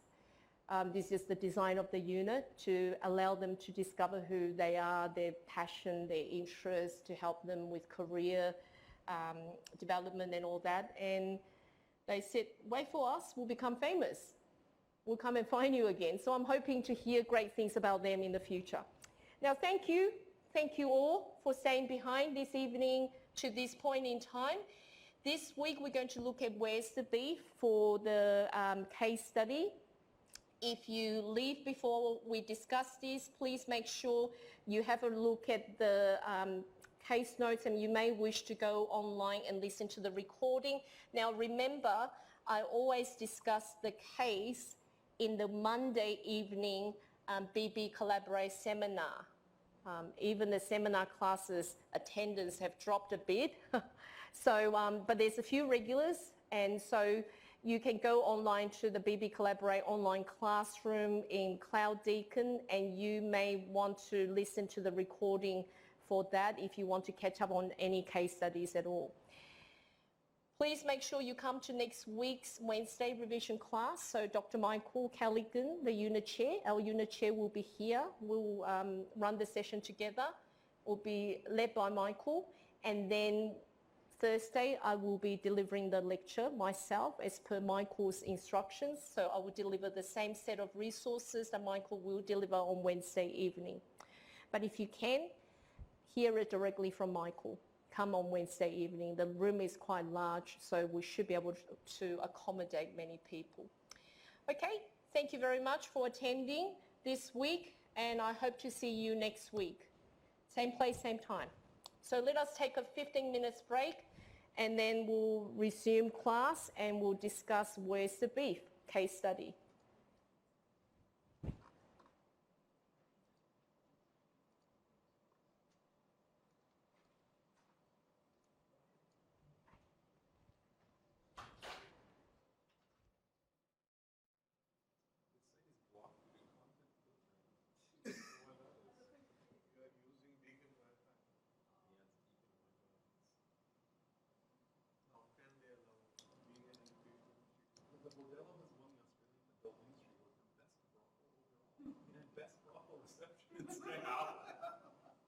There's an award in the years 2004 to 2011. Wow. So is it like prostitutes here? Is it like people that are on the street?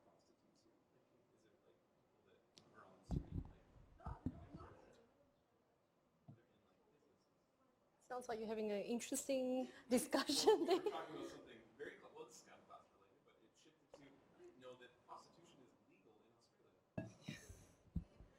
You were shocked. It's like definitely not allowed in like everywhere in North America except for like a small weird pocket in Las Vegas, I believe. Right. There is some allowances for it, but Country differences all go tell you. really, So you're reading. I used to work close to one of Melbourne's icons. Oh, One of really? the oldest in Australia, and now he's reading how they've got rewards and this and that. Wow. Okay. Yes. Mm. I find, like, as an international student, I find Australia to be an interesting mix of like conservatism and liberalism. And they all like that. Sometimes it's like, we deny climate change, but in other ways we're totally okay with prostitution being offered brothels, like it's fine. And it's like I have a really hard time trying to peg things because sometimes it's like sometimes it's very conservative, sometimes Yes. it's very the other way. That's right. It's very difficult to assume anything because You can't. You are still relatively new, yeah, I know. All right, well, we'll get back into this perhaps less interesting case, but it's still interesting. Ethical dilemma, where's the beef? So I hope that you got around to read the case, if not earlier, in between during our break. And as always, we have the tradition of opening up to students to discuss the case. Now let me see if I can bring this up. Okay, so it's a photocopy that Michael posted and shared on Cloud Deacon. Now I have two microphones, so I can pass them around. Yep, they're all fully charged. So who's going to do the tradition? You? Okay. I was going to pass it to Tyson. Okay. Gives the really the detailed version, and I give the more lazy version. No, you give a very insightful one too. Yes. So this case study is more of a chain reaction kind of a thing, like indirectly one things affect another. So basically it is like there's a public affairs manager at Ubuy, which is one of the topmost supermarket chain in the country, and there has been a recent news regarding one of their partners who supply beef to them, which is I guess Big beef. yeah, Big Beef.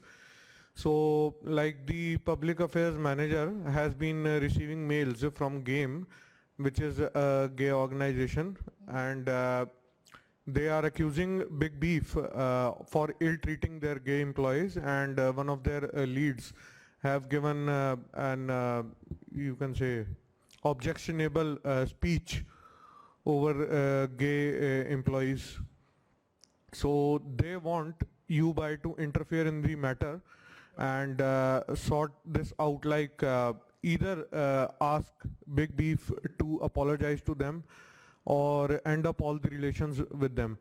So at first place, the affairs manager thinks that I have nothing to do with this because Big Beef is just a partner of ours and we are not directly involved in any of such things.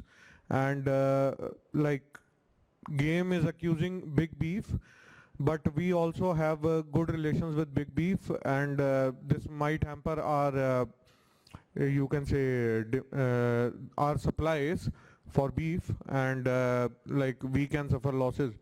So ultimately, like initially he decides not to intervene in such matters, but later when he starts receiving frequent mails from Game, he asked one of his senior colleagues to check this out and at least highlight this to Big Beef that they are pressurizing Ubuy to like get an apology from Big Beef on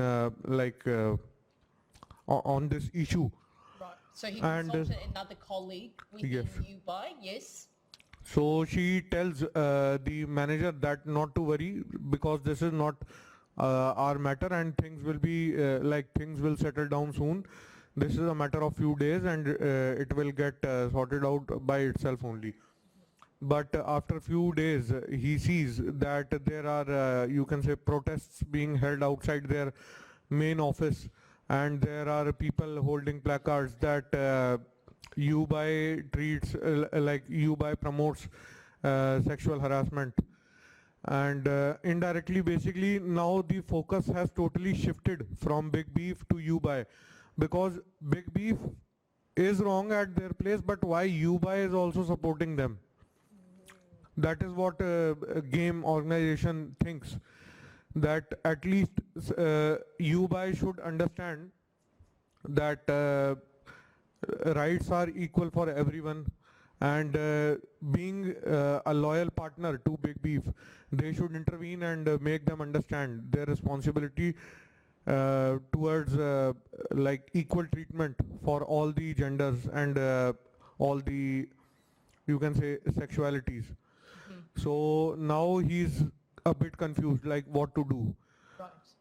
in this situation. Sure. Okay. Thank you. Thank you for providing that. Anyone wish to add to the comments? Olga, Tyson, maybe any insights or any additional points that you may add to the case that Katie had just summarized?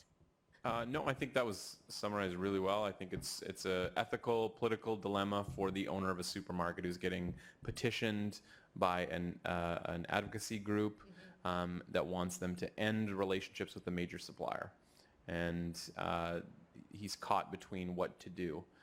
Ending relationship with a supplier is near impossible due to the size of this supplier, but he fears that not doing anything will result in a lot of bad publicity for his supermarket by this group game. Sure. Now, what the questions asked is which are the legitimate stakeholders in this situation, and give reasons why you think they are legitimate and establish some kind of priority ranking. So I would like to hear from you in terms of what we discuss about stakeholders in ethics. And here we are discussing who are the legitimate stakeholders in this situation, in this context regarding this case.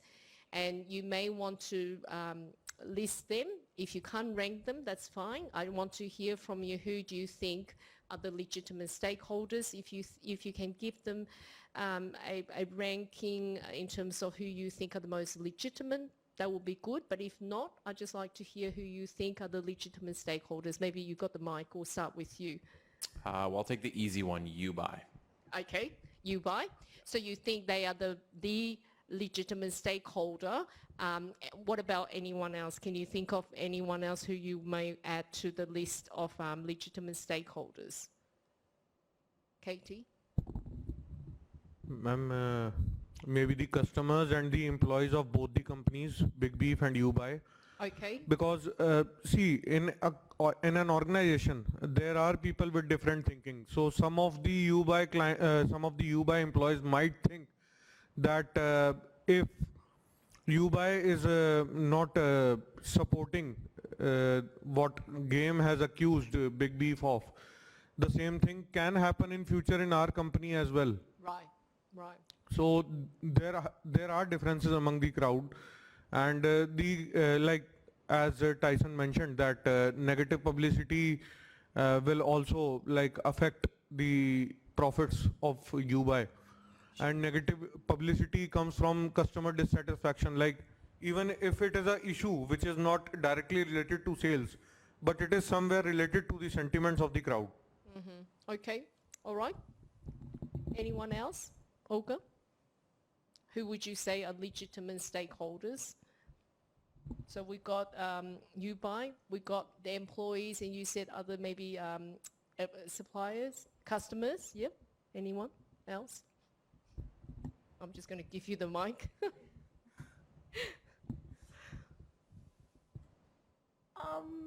I'm just trying to think about whether the beef supplier is a legitimate stakeholder. Okay, so in the case of Big Beef, possibly? Yes. Okay, all right, good. And reasoning? I forgot to ask. I mean, they're at stake as well. Like, it's not a good image to portray Okay, of such practices and such discrimination. sure. Now, I want you to think about primary and secondary stakeholders. There may be other stakeholders that you haven't thought about, but they also have a stake here. Is there any other parties that you can think of? Maybe more secondary? What about the media? Do you think media has a stake here?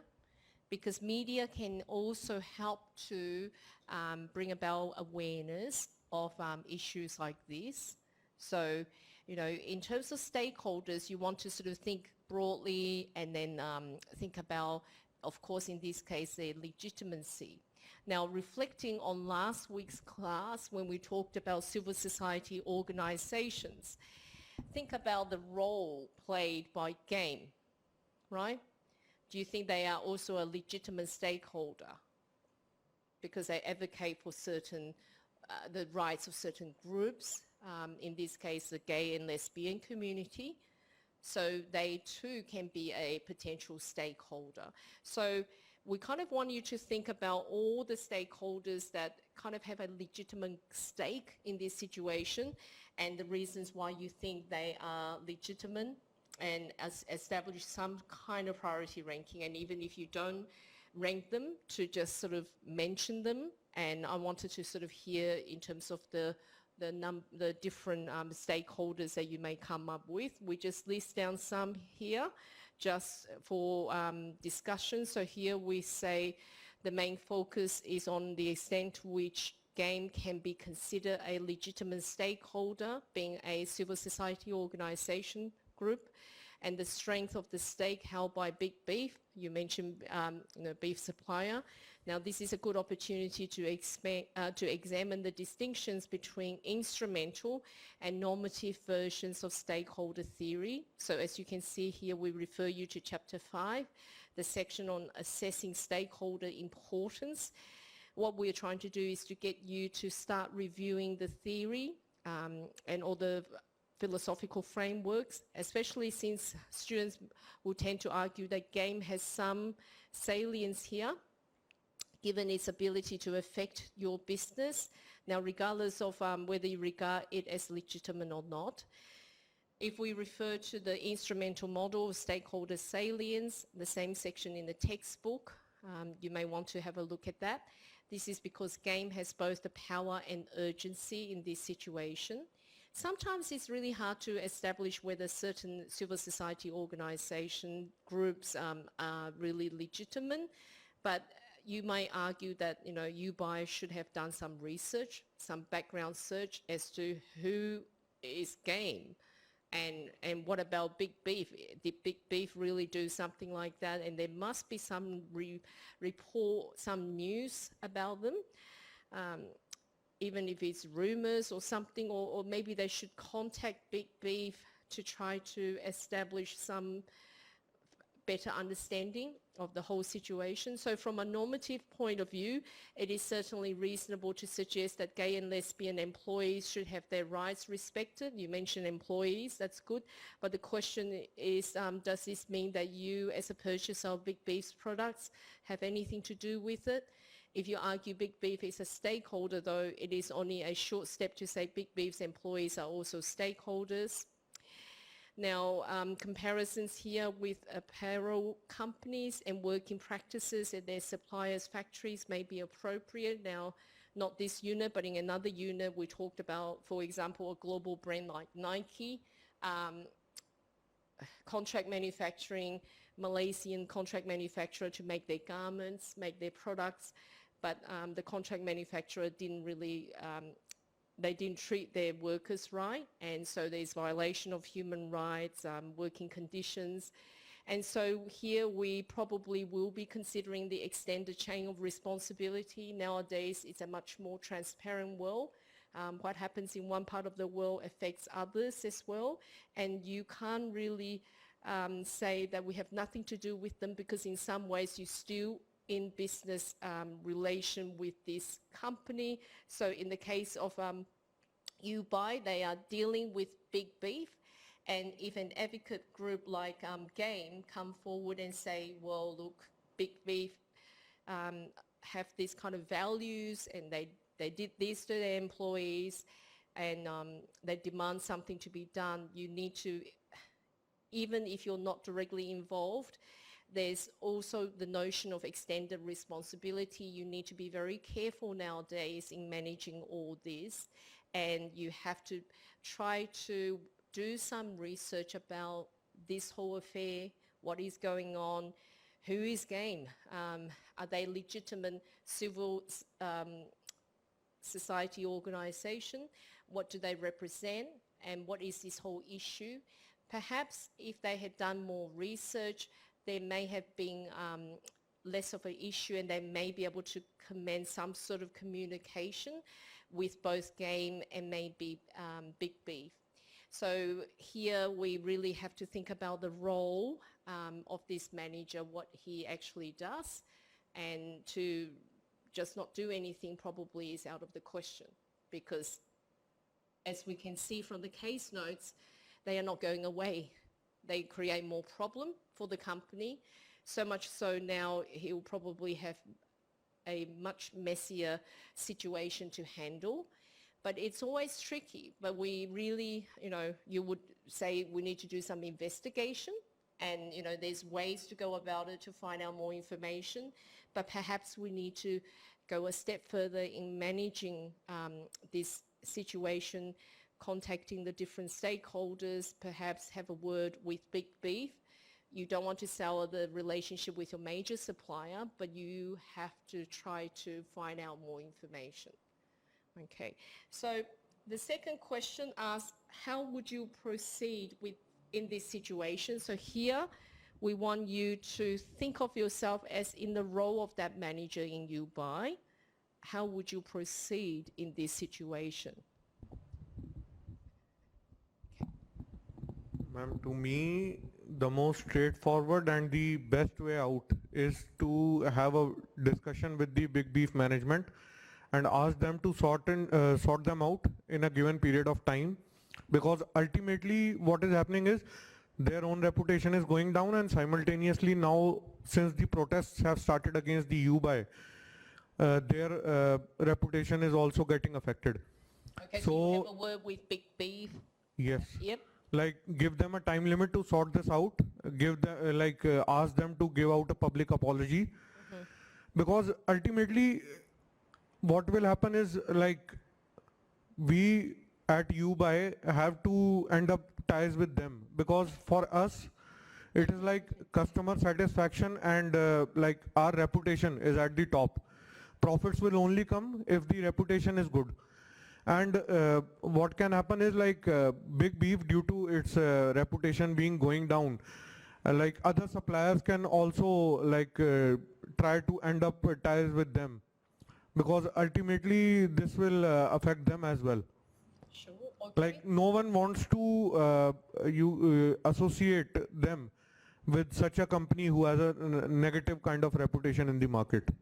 But first, I guess you have to establish, in terms of the legitimacies of the claim, you have to go and find out more information about what Big Beef actually had done, whether their claim is legitimate, and then perhaps proceed with communicating with Big Beef. Now, anyone would make alternate... Yep. I can smell cigarette smoke. Is it just my imagination? Okay, you're the closest to the window. If you can't smell it, then it must be my imagination. I swear I could smell it. I'm like, where, Okay, yes. I think in addition to speaking with the beef provider, I think what I would do is I would try to back away from the situation as the grocery store manager, that I don't want to be the arbiter of what is right and what is wrong in society. So I would emphasize the fact that that's not my job as a supermarket owner. Right. That's the job of the consumer to decide what kind of beef they want to buy. So I think what I would do is say, either I would suggest that we bring in a second beef provider, and the consumer can ultimately decide what beef they want to purchase. Or if we already have one in store, I would highlight to Game that there is, we'll put it right beside Big Beef, and then we'll let consumers decide who they want, and you can go ahead and have a public demonstration against Big Beef in the park somewhere. You can do whatever you want to do, but we'll ultimately let the consumers make the decision there.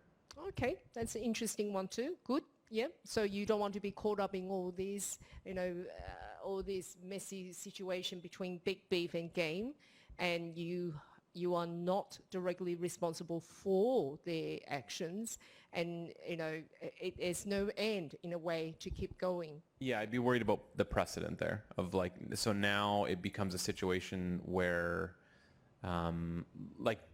to link it to like the Facebook situation, what they're struggling with is how do you Facebook is now trying to struggle with what's an okay video and what's not an okay video. Okay. And that's a really tough place for a corporation to be in, is what's acceptable and what's not acceptable. And so as a supermarket owner, I don't want to put myself in that situation, so that the next time it comes around, someone says, hey, this company got caught doing something bad, pull it off the shelves. You did it before. So I would kind of try to back away from the situation, let the consumer decide, they can be informed, and then make the choice they want. Okay, that's an interesting input, and that's a good one too. Olga, do you have something to add? And then I'll pass my microphone around to that side too. No? Okay. So how would you proceed? Maybe have a meeting with the people from group game. Game? Okay. What the real concerns about, Okay. and find out if they're legitimate group. And yeah, like I'm just adding on what they said. Sure. So you'll have a more sort of direct communication with game to try to understand and establish what exactly are their concerns. Yep. Because they are obviously now 'Cause we never heard of protesting them. yeah, okay, that's a good point. So you maybe try to make time to meet with them. Yeah. And that would hopefully have some sort of effect into, to stop their further protesting or them. Might all be a prank, so that's what I'm saying. Like if it's a legit group or not. Okay, all right. Okay, good. You? Yeah, so it's kind of like might be like similar options. Like it should be coming to an agreement. In my opinion, like it might not be only involving like Big Beef and Ubai. It could be involving the game as well. But like three of the, like when you have the protest, like you ask all the leaders like to just sit in one rooms and like just. Okay, just let's say the truth. You have to. I mean, in terms of Ubai manager, you also have to apologize that you haven't done proper research and you just reply an email like without noticing that what actually that situation happens. So that's probably a little bit of your mistake as well. But you have to inform clearly that you don't have the position against to those kind of hiring a gay employee and you don't want to be involved in this situation. So probably the leader of game would like to accept that apologize and that understanding. They might back off from your supermarket, and then it's going to be down to two of them, like the past, like you and Big Beef and Game. Sure. Yeah. Okay, good suggestion.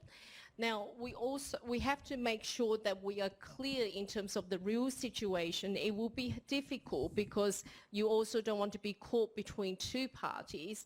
But at the same time, by us maybe not doing anything can be also very difficult in this current situation. Perhaps we need to have done some research earlier before we proceed. Here, we just simply say it's a tough call. You are caught between the prospect of bad publicity on one side and a souring relation of a very important supplier on the other. Now, answers will probably depend on the perceived legitimacy of game's position, but also on a balancing of potential costs and benefits. Either way, some way of dealing with the situation in a positive way will need to be developed because it's come this far and an active engagement with game seems inevitable. Even only to develop a clear picture of the problem and to formulate a response. It also presents some opportunities for Ubai that perhaps you can review in terms of your own internal guidelines, codes, and perhaps also present opportunities for you to make it a lot clearer to the public in terms of your own company's values, that if you are already very clear in terms of your approach with gender equality and treatment and non-discriminatory treatment against lesbian and gay community, perhaps it's important to emphasize that, or if that's not really clear, you may want to have a think about whether you want to have some sort of framework in place, because things like this could occur again, may not just be this once-off occasion. And so sometimes as managers, you want to look for those kind of opportunities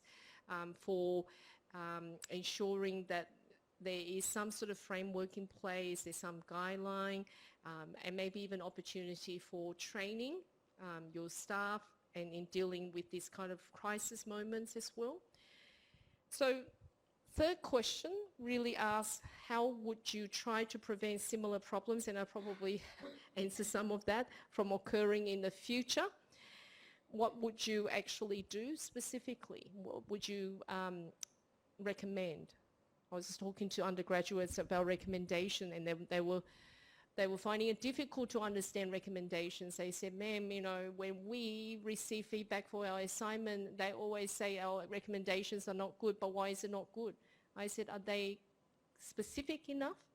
Because recommendations need to be much clearer, more specific suggested action points in terms of what the organisation can do. So here we ask you, how would you try to prevent similar problems from occurring in the future? So what would you do in terms of prevention?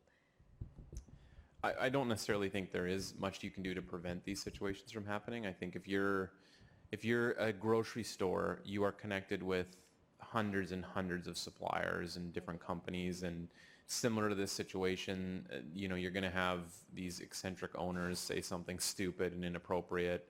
And so I think it's important you recognize that the company is larger than just the person that's saying something stupid, the owner being that person. In terms of how to deal with similar problems, I think it would just be building a template for what do we do publicly when we have a supplier who goes off the rails a little bit or does something inappropriate. So how do we deal with that? Right. And then coming up with kind of a template that you can at least base your reaction off every time. Essentially, you might need to cater it and change it a little bit depending on how significant it is. Yeah. But coming up with some sort of template, I think, would be important. So we engage with this group or this advocacy group, and then we do this and do this, that type of thing. Sure. No, that's a good response. Katie?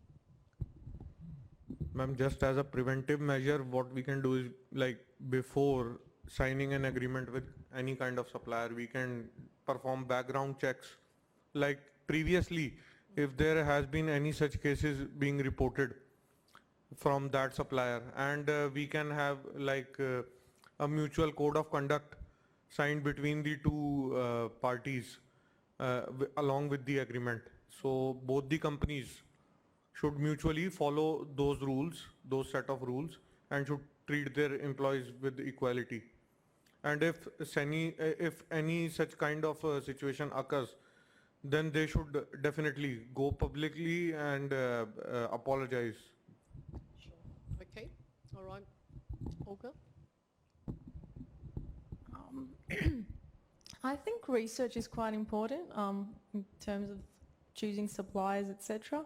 I remember when I was at a restaurant once and we were changing suppliers, I was actually going and reading customer feedback as well and see different sort of, to gauge how customers perceive these different companies as well, other than other business reviews that you also use them.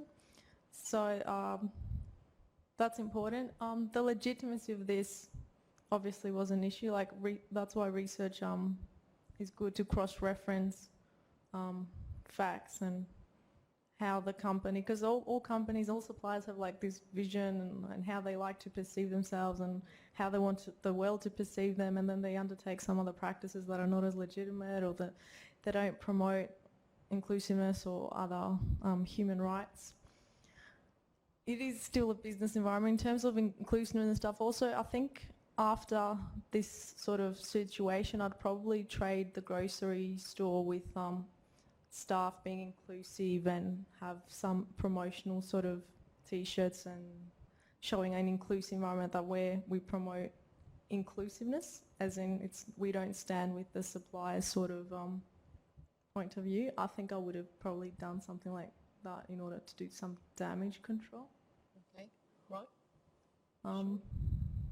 And I think it's also inevitable sometimes, like the extent you can do all the research you want, but some practices and some situations are inevitable. They're likely to occur, so then you have to just be reactive and try and see. And it also depends on how dear some causes are to you. Like there are a lot of managers that clearly just care about dealing with business. But then, so having said that, customers are quite diverse.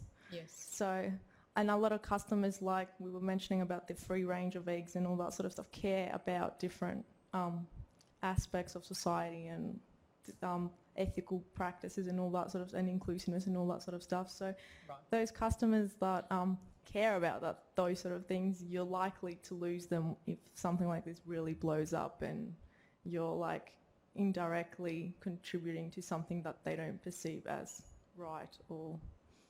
Sure. And it is very challenging for particularly middle management with regards to many of these issues. And, you know, what you said about, well, where do we stop, that we have so many different products from different diverse suppliers, and in general they are fine, but you may just have novel situations like this, and you may have one eccentric owner that makes comments, and if we have to almost preempt what could happen, we sort of kind of live in a time where it's quite challenging because there's this heightened awareness of everything, but at the same time,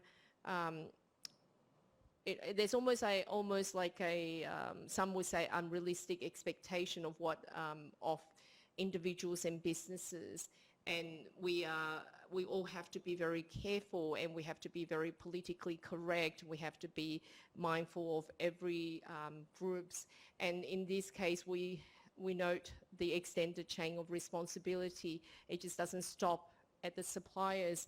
You know, this group of supermarket people, they didn't really do anything to discriminate against the community, the gay and lesbian community, and yet they are also being criticised for dealing with Big Beef, the beef supplier. So it is very challenging and very tricky. Would you like to comment on how would you try to prevent similar problems from occurring in the future? Sorry, I wanted to say one more thing. Yes. Also, I don't remember if it was mentioned in the case study, but it also depends where this occurs. If it's in like a small town or rural, somewhere rural in Australia or anywhere in the world, like then there's more limited sort of supplies as well. Yes. So, and there's in smaller places and towns and etc. Everyone knows each other, so it even gets a bit tougher. And also the attitudes might be a bit different there depending. Sure. But also suppliers are not just suppliers, there's also other sort of relationships. Yes, and so in this case I think it was mentioned that they don't want to sell the relationship between them and the suppliers, but on the other hand we do have this situation.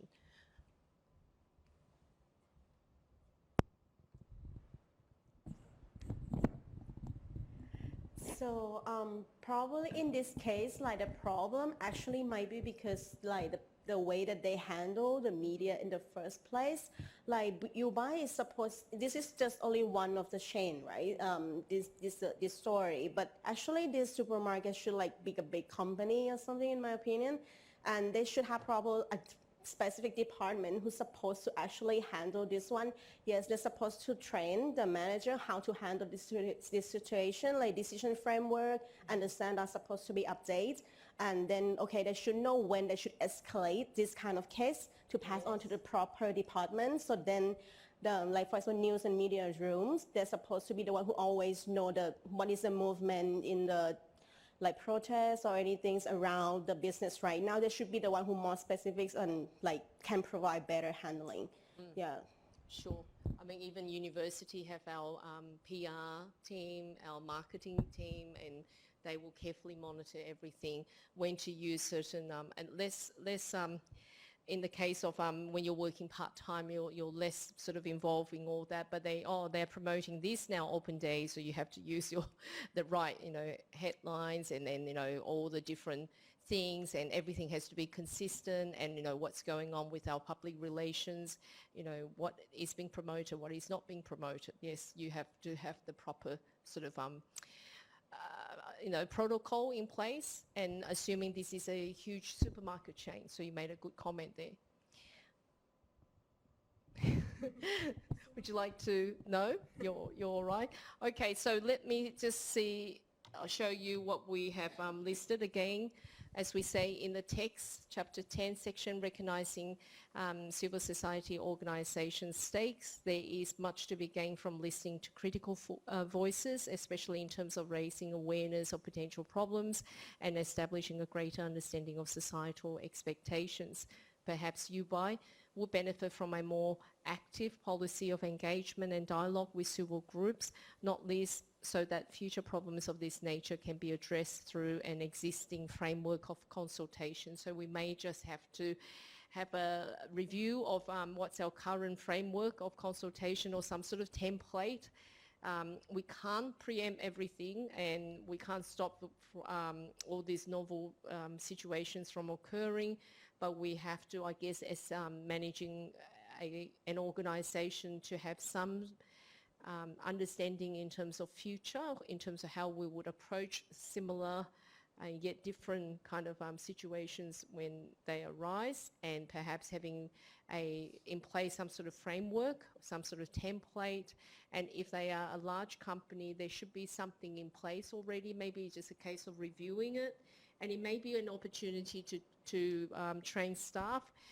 Staff should already be trained. There may be a department handling such matters, and if there isn't, maybe this is the beginning of looking at establishing something for future.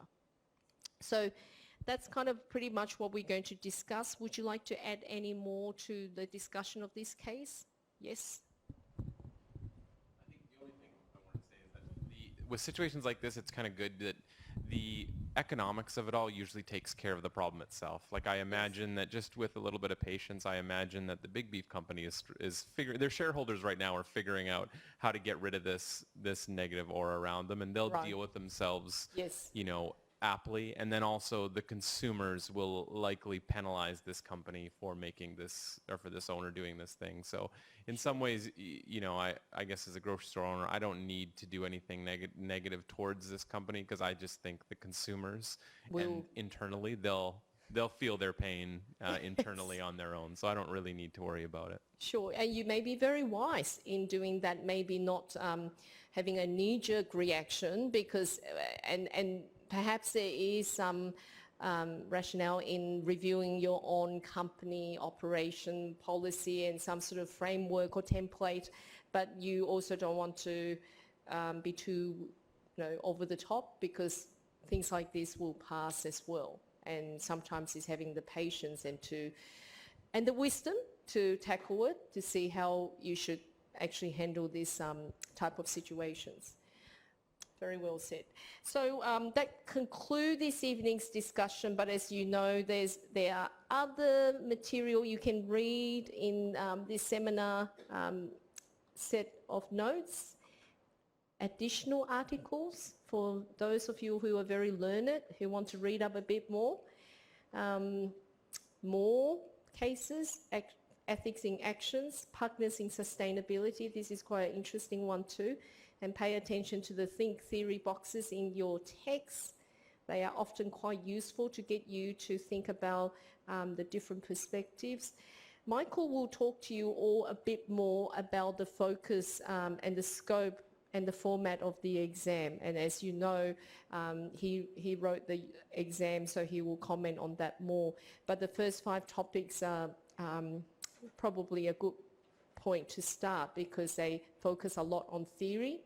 Last trimester, Michael even commented on like a compulsory question coming directly from a specific topic, so he may or may not do that, I'm not sure. So really listen to Michael and ask questions, have some questions ready to ask Michael, and nothing beats him being here face to face, so don't miss that opportunity. So thank you very much. Thank you for your attendance and for staying behind for this discussion of the case, Where's the Beef? We will do the revision next week. Michael on Wednesday, Michael and me on Wednesday, and then myself on Thursday. So you're welcome to attend both if you want to, or one of them. So I will see you next week, both Wednesday and Thursday evening. Thank you very much. Have a good evening and safe travel home.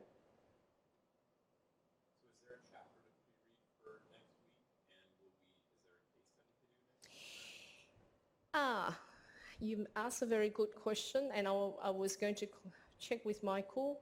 I think next week there is still a case from memory, and I can check that to see whether he has provided that, because what normally happens is that we will conduct the revision and then there's a case. No. Okay. So it may just be the revision lecture taking up the whole class. So it looks like we don't really have a case, but we'll just have revision. I'm not sure whether Michael will be talking to you about the sample exam, but certainly there's one provided and it's being released, so you should have a look at that. And the revision lecture is now released, so you should be able to access that.